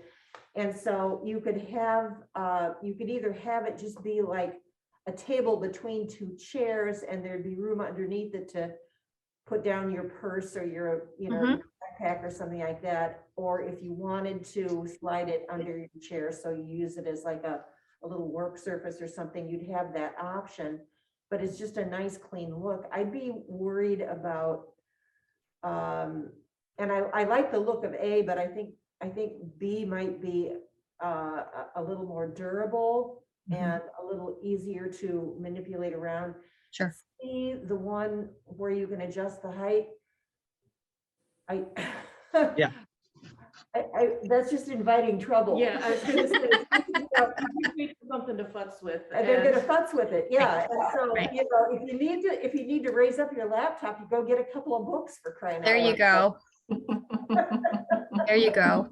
It's a library for crying out I loud. am all in support of, I am all in support of not providing people with opportunities to cause trouble.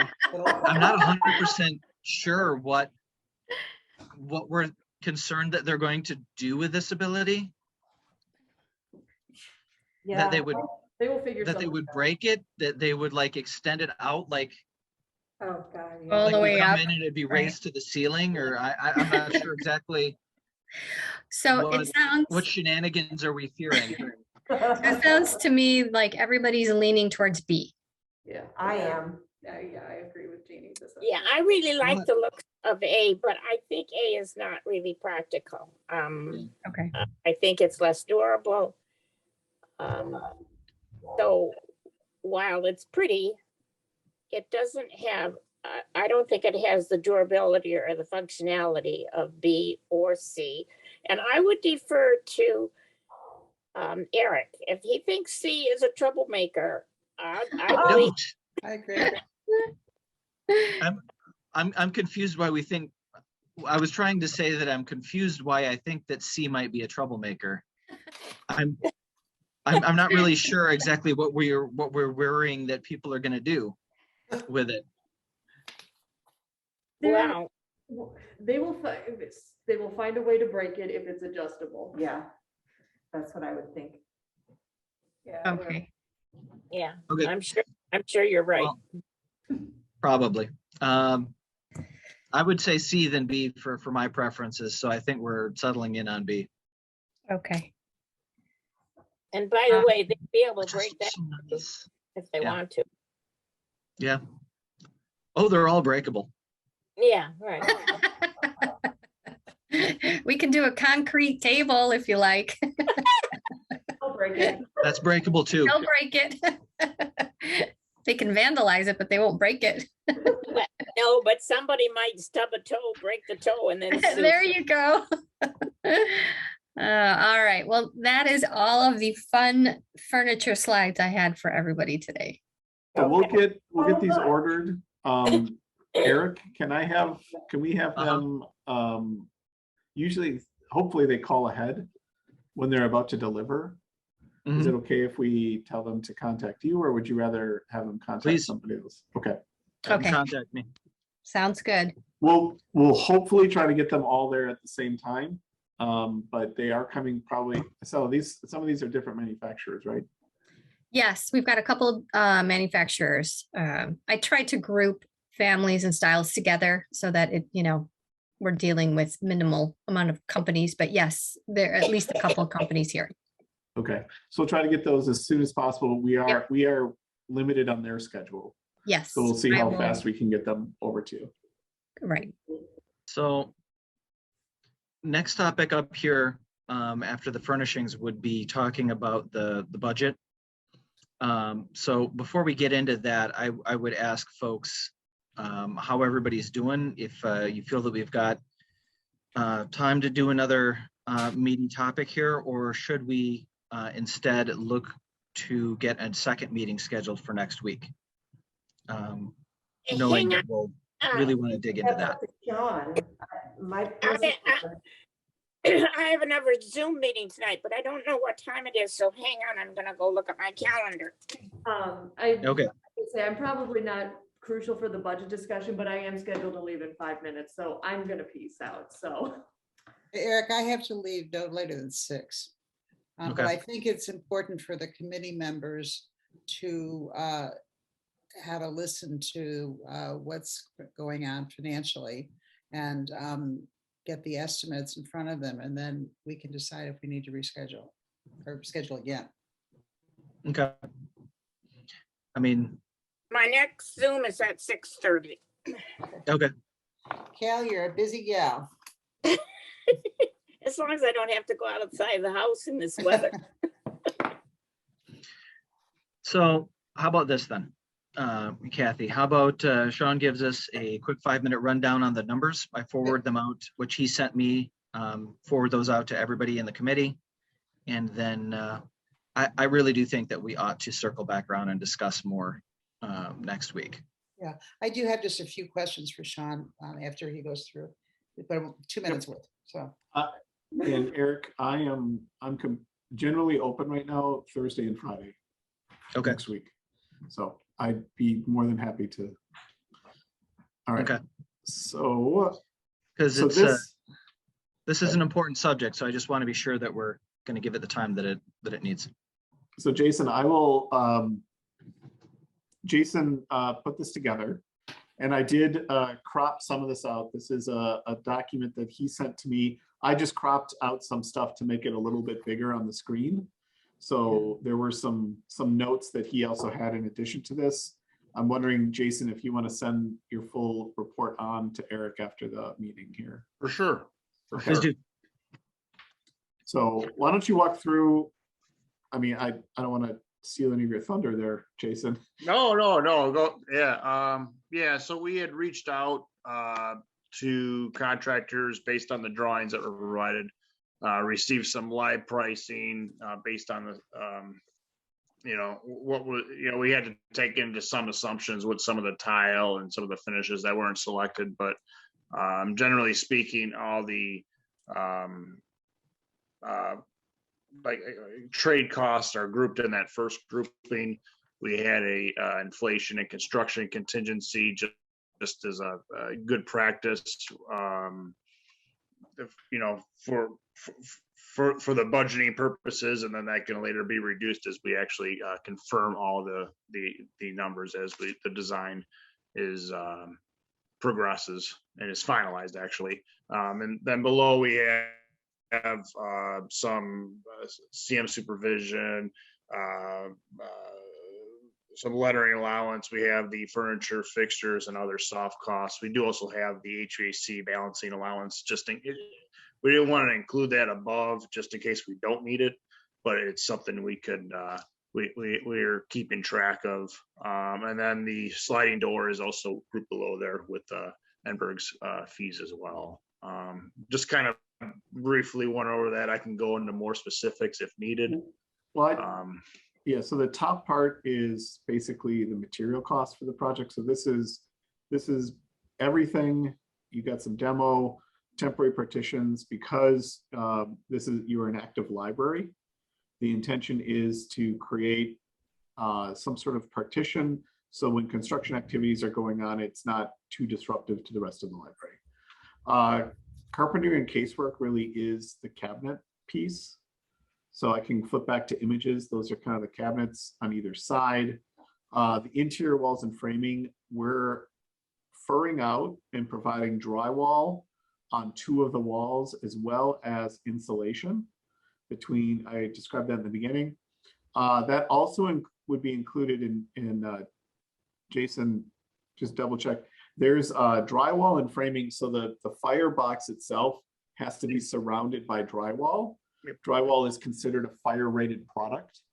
So there's drywall kind of behind the tile and behind everything that is the fire rating backing to the fireplace. So some of that's in there. Painting is pretty self-explanatory. Flooring, I can show you in a minute. Tile. So one of the problems, and this is kind of factored into other things, is the small scale of what we're doing. This is tile, and as I think you explained it to me, Jason, this is kind of 2 days worth of somebody as well as the material. Yeah. So even though it's a small amount, it's still reasonably high price. Dimensional letter signage. This line item here is the sign that says Lake Bluff Public Library. This I sent you previously. We just included it in this budget. So this is the big lettering above the stairs by the mezzanine. This is the interior dimension lettering, is that what you're saying? Yes. So, Yep. okay. And it's going where? On the brick wall, as you enter the library side of the building. Oh, It so would it's not in this room. No, No. it's not. No. Okay. Some sheet metal trim at the window. So this is how to finish off the wall that we're furring out, where it meets the window in the corner. There's like a little piece of plywood there right now. So there's a little bit of an allowance in here. And then the HVAC is really where it includes, the HVAC contractor is basically the installer of the fireplace. Okay. So that's really where the fireplace is being held, as well as other things like the gas line and all that stuff. Electrical, we also have electrical for the fireplace, as well as the outlet furring on the walls.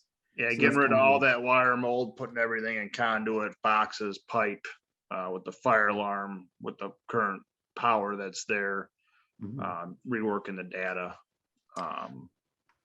So that comes out to $65,000. That's kind of the hard cost. The one thing I would say in hard costs, we probably also got to remember that we're adding a sliding door. The reason it's down here is this is provided kind of by a furniture vendor direct. So they come in, they install and leave, and the door is kind of in place. It's a very good product, and there's some places you can see, but this really is more of a it's a hard cost because it's part of the construction of the place. Down here, gas and HVAC rebalancing. So when you add something onto your gas line, so we're adding something onto your building's gas line, which is the fireplace. Fireplace takes gas to work. What we have to make sure is that we're not taking too much gas away from other equipment in the building that needs gas.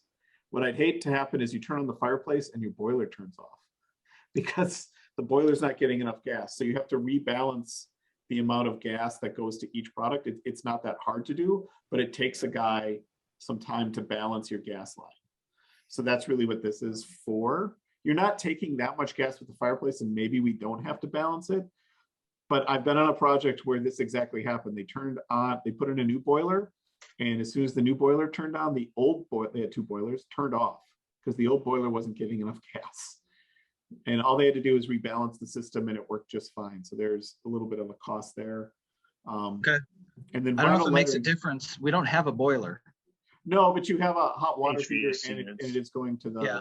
the HVAC. So Yeah. And then vinyl lettering is the lettering on the door into the quiet study room. Everything else, go ahead. I have a question about the drywall. Why do we need drywall? I thought it was a brick wall. So I will quickly go up. So this wall right here and the wall that you can't see. Oh, you mean that big white wall? Yeah. So I'll go Okay. to the plan. So these gray kind of walls here, we were furring out to basically make it a little bit nicer. If you go into the room right now, it's exposed CMU. This is actually something that we could definitely look at to reduce the overall cost, is not actually fur out these walls. We can still paint them and do whatever we need to do, but we wouldn't have to fur them out. So that's really where the drywall and framing comes in, right Well, here and right So you're here. not covering up any brick with drywall, right? We are When not. you're furring things out, you're not covering up brick with drywall, are you? No, No. just the cement block walls. Oh, okay. All right.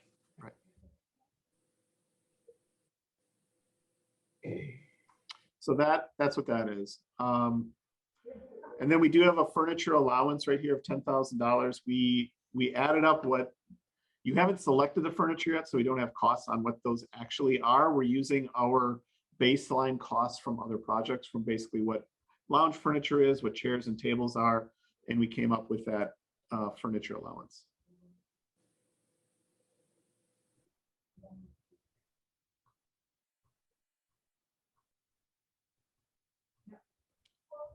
Shaun, I've got one observation, just, Yep. or Jason, whoever did this estimate that I'm looking at, could you in the future double space and use a larger font? This is really difficult. I printed mine out and I actually enlarged it, and it's so close together. It's just really, really hard to look at line items here. Not a problem. So I would appreciate it if you could just, in the future, just kind of space that out a little bit more. It's Yes, ma'am. hard. It's hard to line up the cost with whatever line you're looking at. Yeah, it's very hard, difficult. I could format that and put the lines in. Yeah, it would help a lot, and No space problem. it, double space it. So if you don't mind, I'm just gonna, so the cabinetry is 13,750. The I'm looking at the top half, so the sliding door cost is not included in the upper portion of the estimate. That $8,000 comes up in the bottom half, right? Yes, ma'am. So really, the 8,000 is in addition to the 65,000. Yes, ma'am. Okay, so that's up to 73.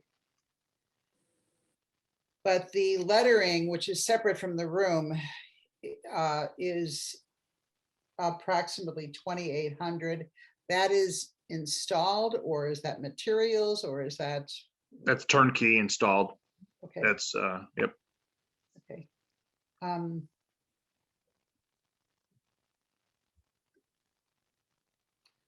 Okay, and then you explained the HVAC. Can you go back over the 4,000 for 2 days of tile work? Yeah, that just figuring, basically the tile, them coming to set the tile, trimming it, like probably 2.5 days. And then the material, which, because there wasn't a material selected, we were on the conservative side with that for sure, which that can and will come down depending on, if it's an easier tile to install. We didn't know what we didn't know, so I had to go conservative on it. And that's being installed over drywall, is that what you said?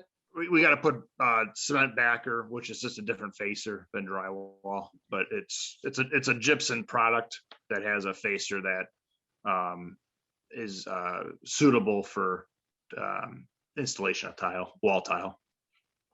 So that's $4,000 for labor and materials, estimating the materials we're looking at. Yeah, like I said, if we go with a larger format, that could probably come down, because that's going to be a lot easier to install. That might be a day and a half, a day to set everything. If he uses fast set, maybe it can be done, in a day and a couple hours, the next day just a grout type deal. What does vinyl letting allowance mean? Like That's a misspelling, and I apologize about that. I'll fix that with all the other, that's vinyl letter allowance. Oh, That's the lettering on the sliding door. And that's Okay. just a number for, and I think it's $500. I'm having a hard time Yeah, following it. it's real difficult. it is $500. Okay, all right. Hey, Jason, please remind us, what are the dimensions of the room again? I have to look at the plan.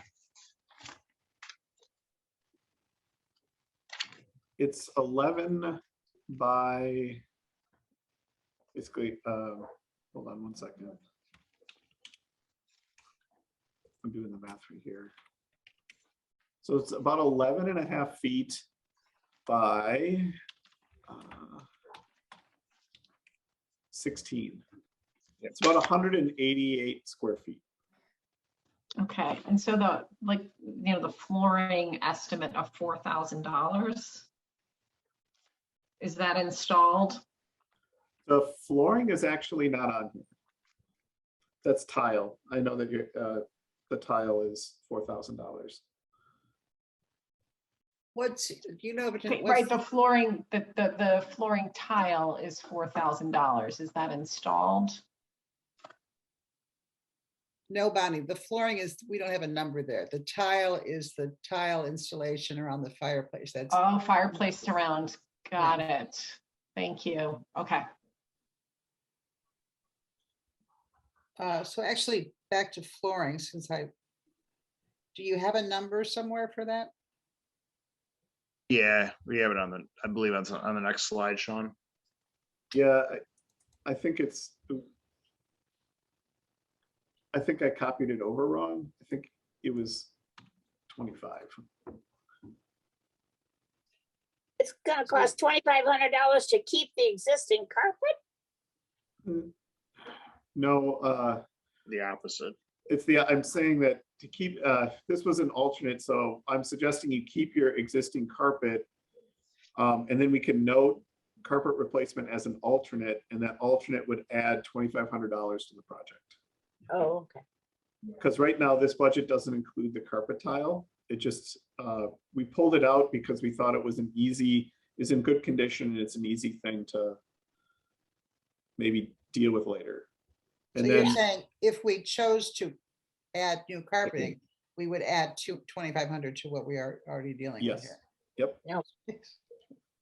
And then we also had another alternate on this page that we thought, this is a deductive alternate. So this is included, but if we took like the glass doors off the cabinet, we could save up to $2,500.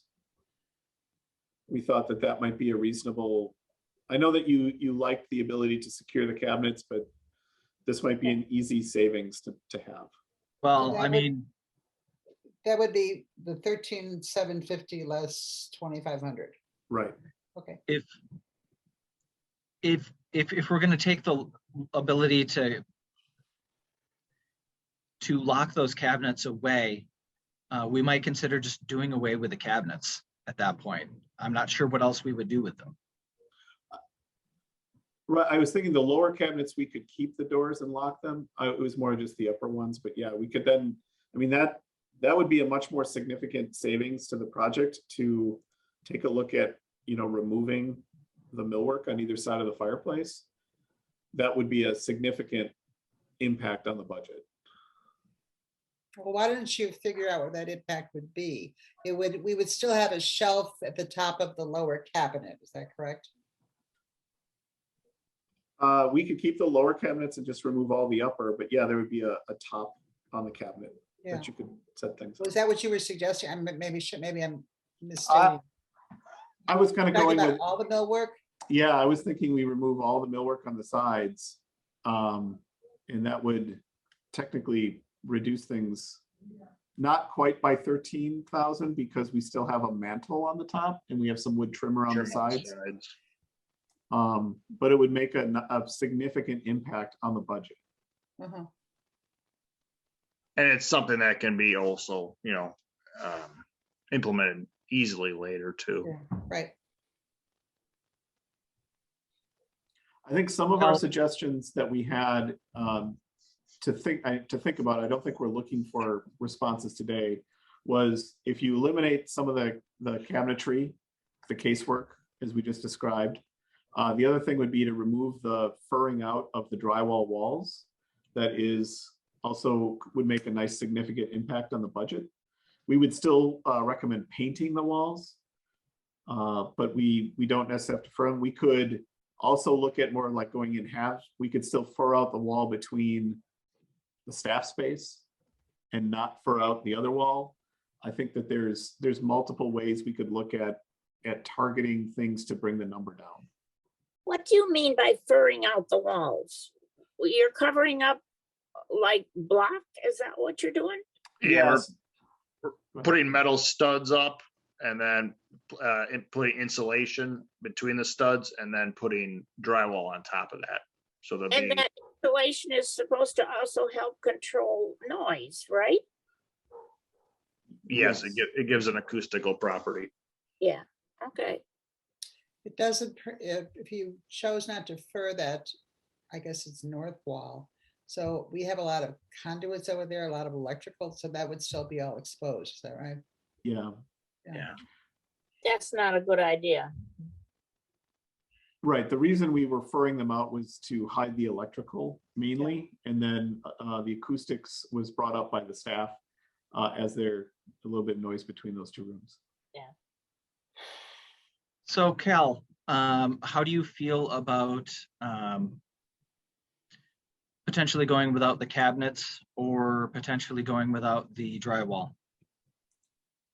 I think the drywall is a necessity. I don't want to see a lot of coils and whatnot, electrical stuff hanging around. I think that if you take out those cabinets, you're going to change the whole ambience of the room. So I'm not in favor of taking out the cabinet. Agreed. We could, if you want to see it, kind of put the tile that you like, the kind of medium cream tile, and just hide the cabinets in a rendering and send it over to you. Hide the cabinet. You mean have a whole wall of tile?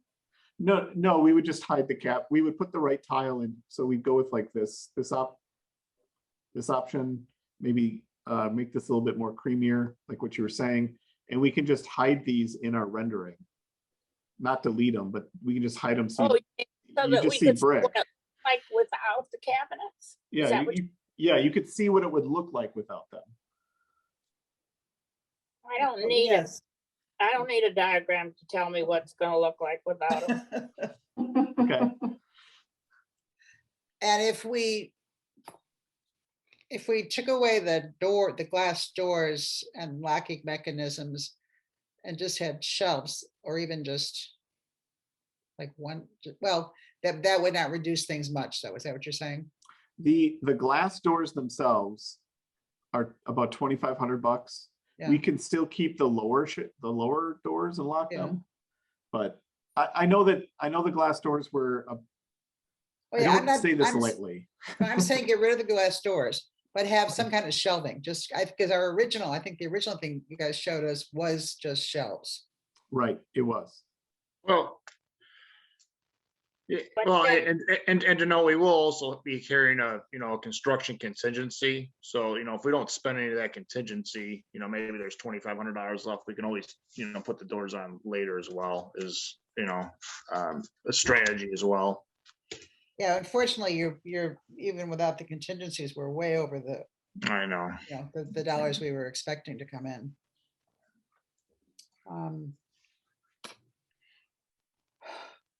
Well, if you could help us out by making this estimate a lot more readable, and perhaps if we could have on one page the costs and then also opportunities to save, to cut back, so we can see all at once and kind of run the numbers. Okay. Can you give us, Shaun and Jason, at this point, if let's assume we were, everything was peachy. What we're months out from any kind of progress, or what's going on with So in terms of the drawings, we'd be ready to go out. I mean, I feel like you have given us a reasonable amount of direction on finishes where we can kind of button up our drawings and get them over to Jason. We had a kind of a bidding period about 28 days, and then we had construction at 119 days, but that's a lot of that is procurement of materials. So depending on how fast we can get the drawings out and how fast we can procure materials, the long lead time item on this, and Jason, there's 2 long lead time items. One is the fireplace. We need to get that ordered as soon as possible. And the other one is the sliding glass door. Sliding glass door from approved shop drawings, which is this first, like submittal phase, is 8 weeks. And then they can be out there and install. Pretty much everything else is not, you know, Jason, unless you can think of anything, I don't think there's really anything that's too long. No, I mean, casework can be, but that's towards the end and it can fit in there. We need a field measure. Tile can be, if it's, you know, a tile that's not sitting there with the amount we have. You know, we just need to work together to, you know, pick one that it's confirmed available, stuff like that, and quick ship. So the real construction period is about a month. Yeah. But Which is this this would length. not be done before the end of May, would it?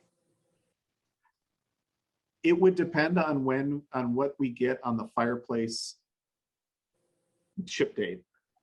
And we won't know that until we purchase it. Okay. But right now, no. So an option to avert some of that could be to, you know, we could just direct purchase that, or you know, the library can direct purchase that, get it started right now, or we could direct purchase that right now if we know what we're doing. We have to design around it. Well, the reason I ask is I'm going to be out of the country the second half of May.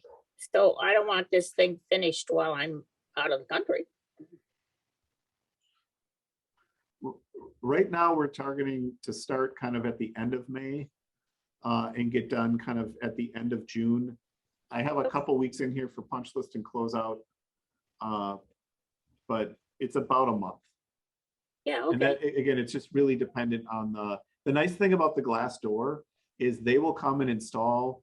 It'll probably be a couple hours in the morning and they're gone. Everything else could be ready to go. The whole space could be done. They'll show up, they'll make a little bit of a mess and they'll leave. Okay. I have one other question.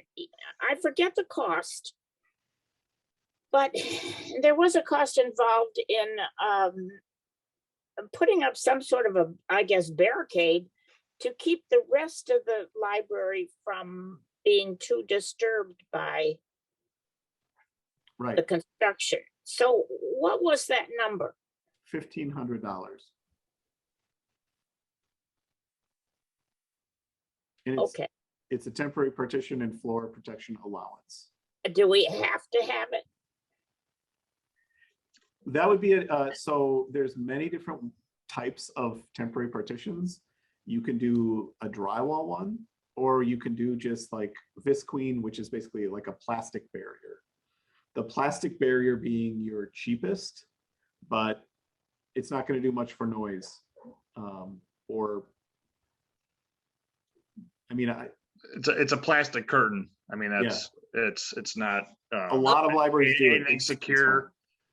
Yeah, you can do, you know, just whatever level. Well, I would defer to Eric on that. If it were up to me, I'd use the plastic curtain, but Eric would know better than I whether that's a good idea or not. How many days are we talking for construction?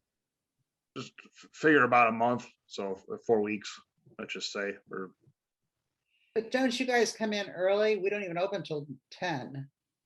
Can some of that work? I mean, I'm just trying to all the things I've heard in meetings. Typically, with interior, if it's interior strictly, we're able to get in there around 6 o'clock.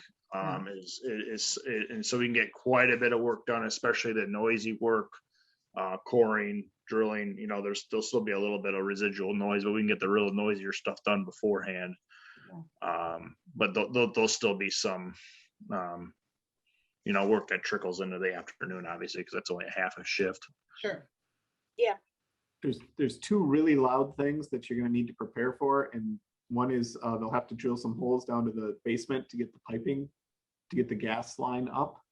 And then they'll have to core a hole in the side of the building to get the flue out the side. Man, we actually core 2 holes for the Right, power right. vent and the other intake. and the intake. And then also, you know, when we're framing, which we can get those done in the morning before you open, but you know, there's some you know, What would they'll have be, a track fast gun and stuff like that. what are we looking at as far as the cost difference, curtain versus drywall? I could probably reduce that temporary partition I could probably cut that one in half. At 1,500 to 750, because I still need to do some floor protection. Okay. Well, I think that's another one to consider. Sure. I don't think we're making definitive here. No, we just need to identify as much as we can. Where in all this is the cost of the fireplace? It's in the HVAC. Oh, it's in the Line HVAC. item. Oh, okay. Okay, so that 15.5, or 15,455, that includes the unit? That includes the unit, the gas hookup. There's some rework of the heaters on the walls to accommodate the new wall construction. There's the existing diffuser that's in the north wall needs to be moved out, new diffuser put on. So there's the majority of it is the fireplace though. Well, I don't want to twist your arm on this, Jason, but how much over the 15.5 in rounding to 500s is additional cost? Our budget and our donor is 15,000, so we really need to know, you know, are we 10% over, 20% over? What are we doing here?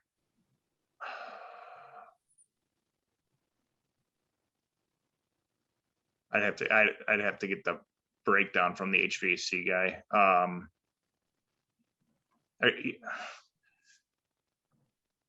The majority of it, so I'll just say about 75% of it is the furnace, or is the fireplace with the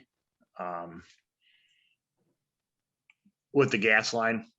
There's a little bit of the fireplace home run in the electrical number as well. So we're pretty close to that 15 just for the mechanical installation of that. And the unit. Yeah, and the unit and the actual unit. Yeah. Right, it needs a power line run to it, a dedicated power circuit. And I know I asked this, I apologize, guys, but the 2812 for the interior lettering, that's materials installed.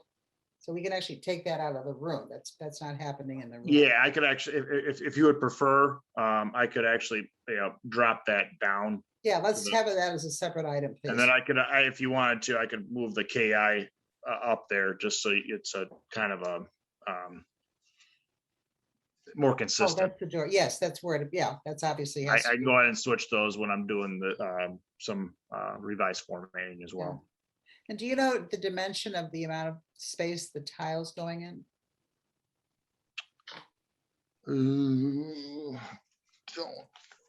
I want to say it's like 50 square feet, 50 something.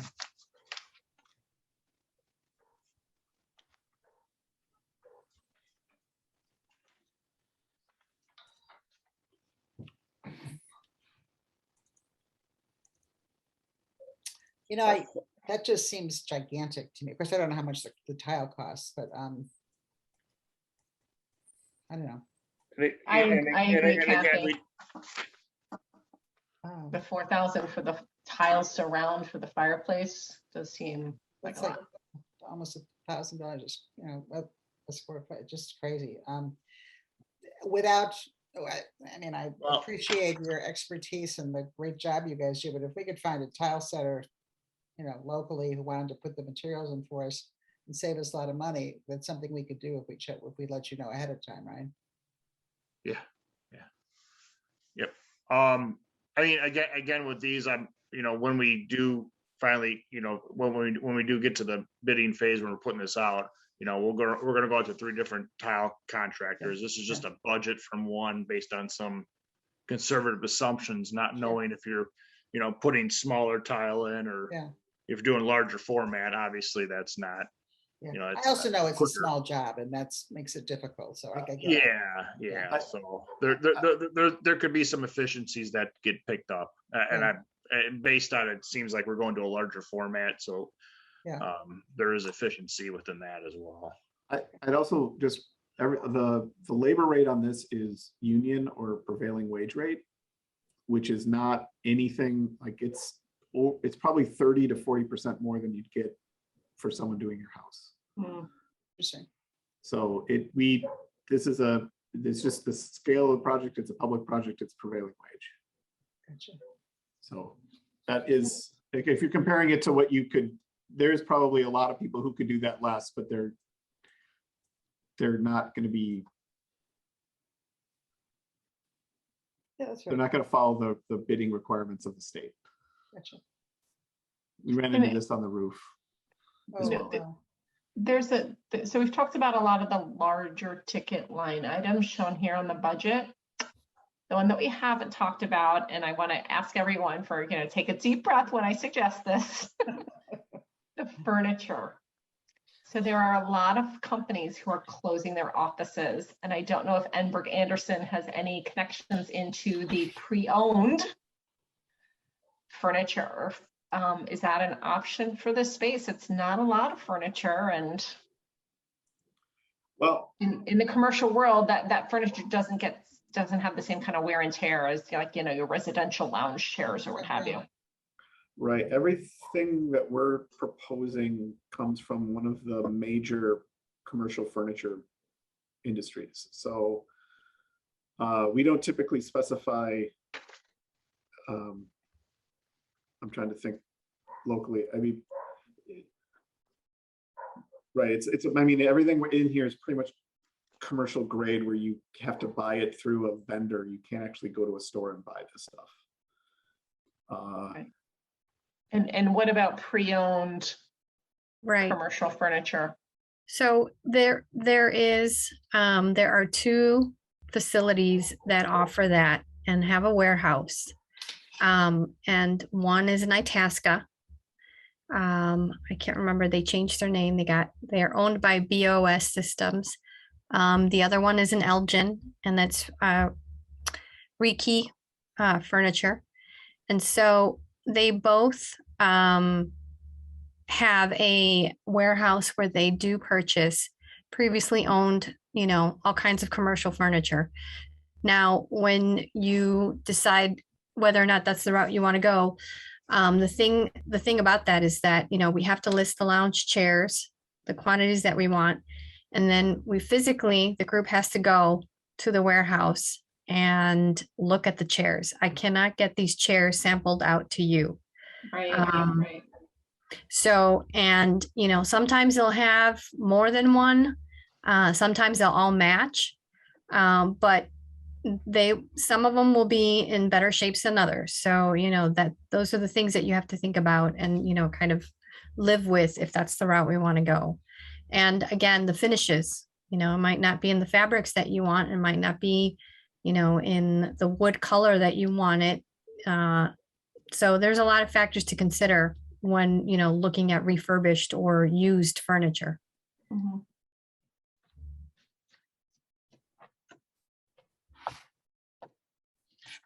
It's a good Okay. point to consider, Bonnie. Thank you for raising that. Yeah, like I said, I thought I'd rather throw it out early than late. No, I appreciate that. Yeah. And that's not a decision we have to make immediately. We can stew about that a little bit. The other way you could look at it too is there any furniture in the building that, do you have a table and some chairs that we could maybe just buy the lounge chairs? and not get the, I don't know, if you have enough furniture to share. Sure. I mean, yeah.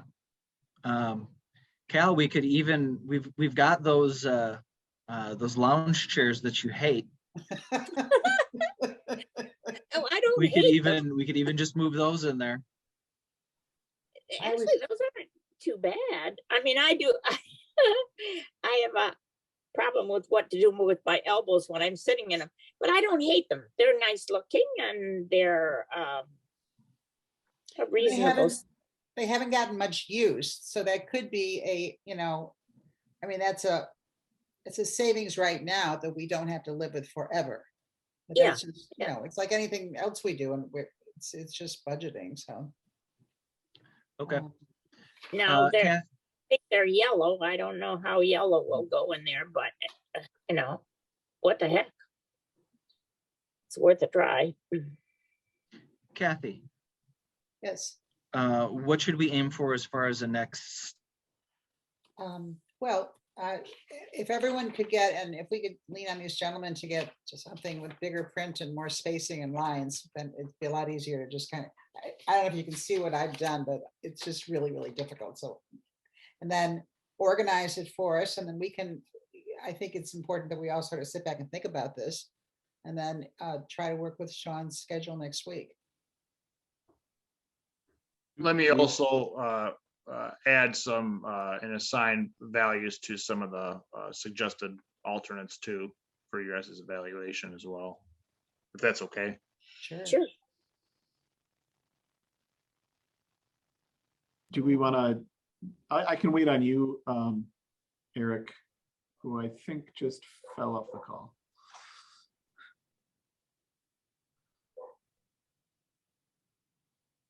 What was that? I think Eric left.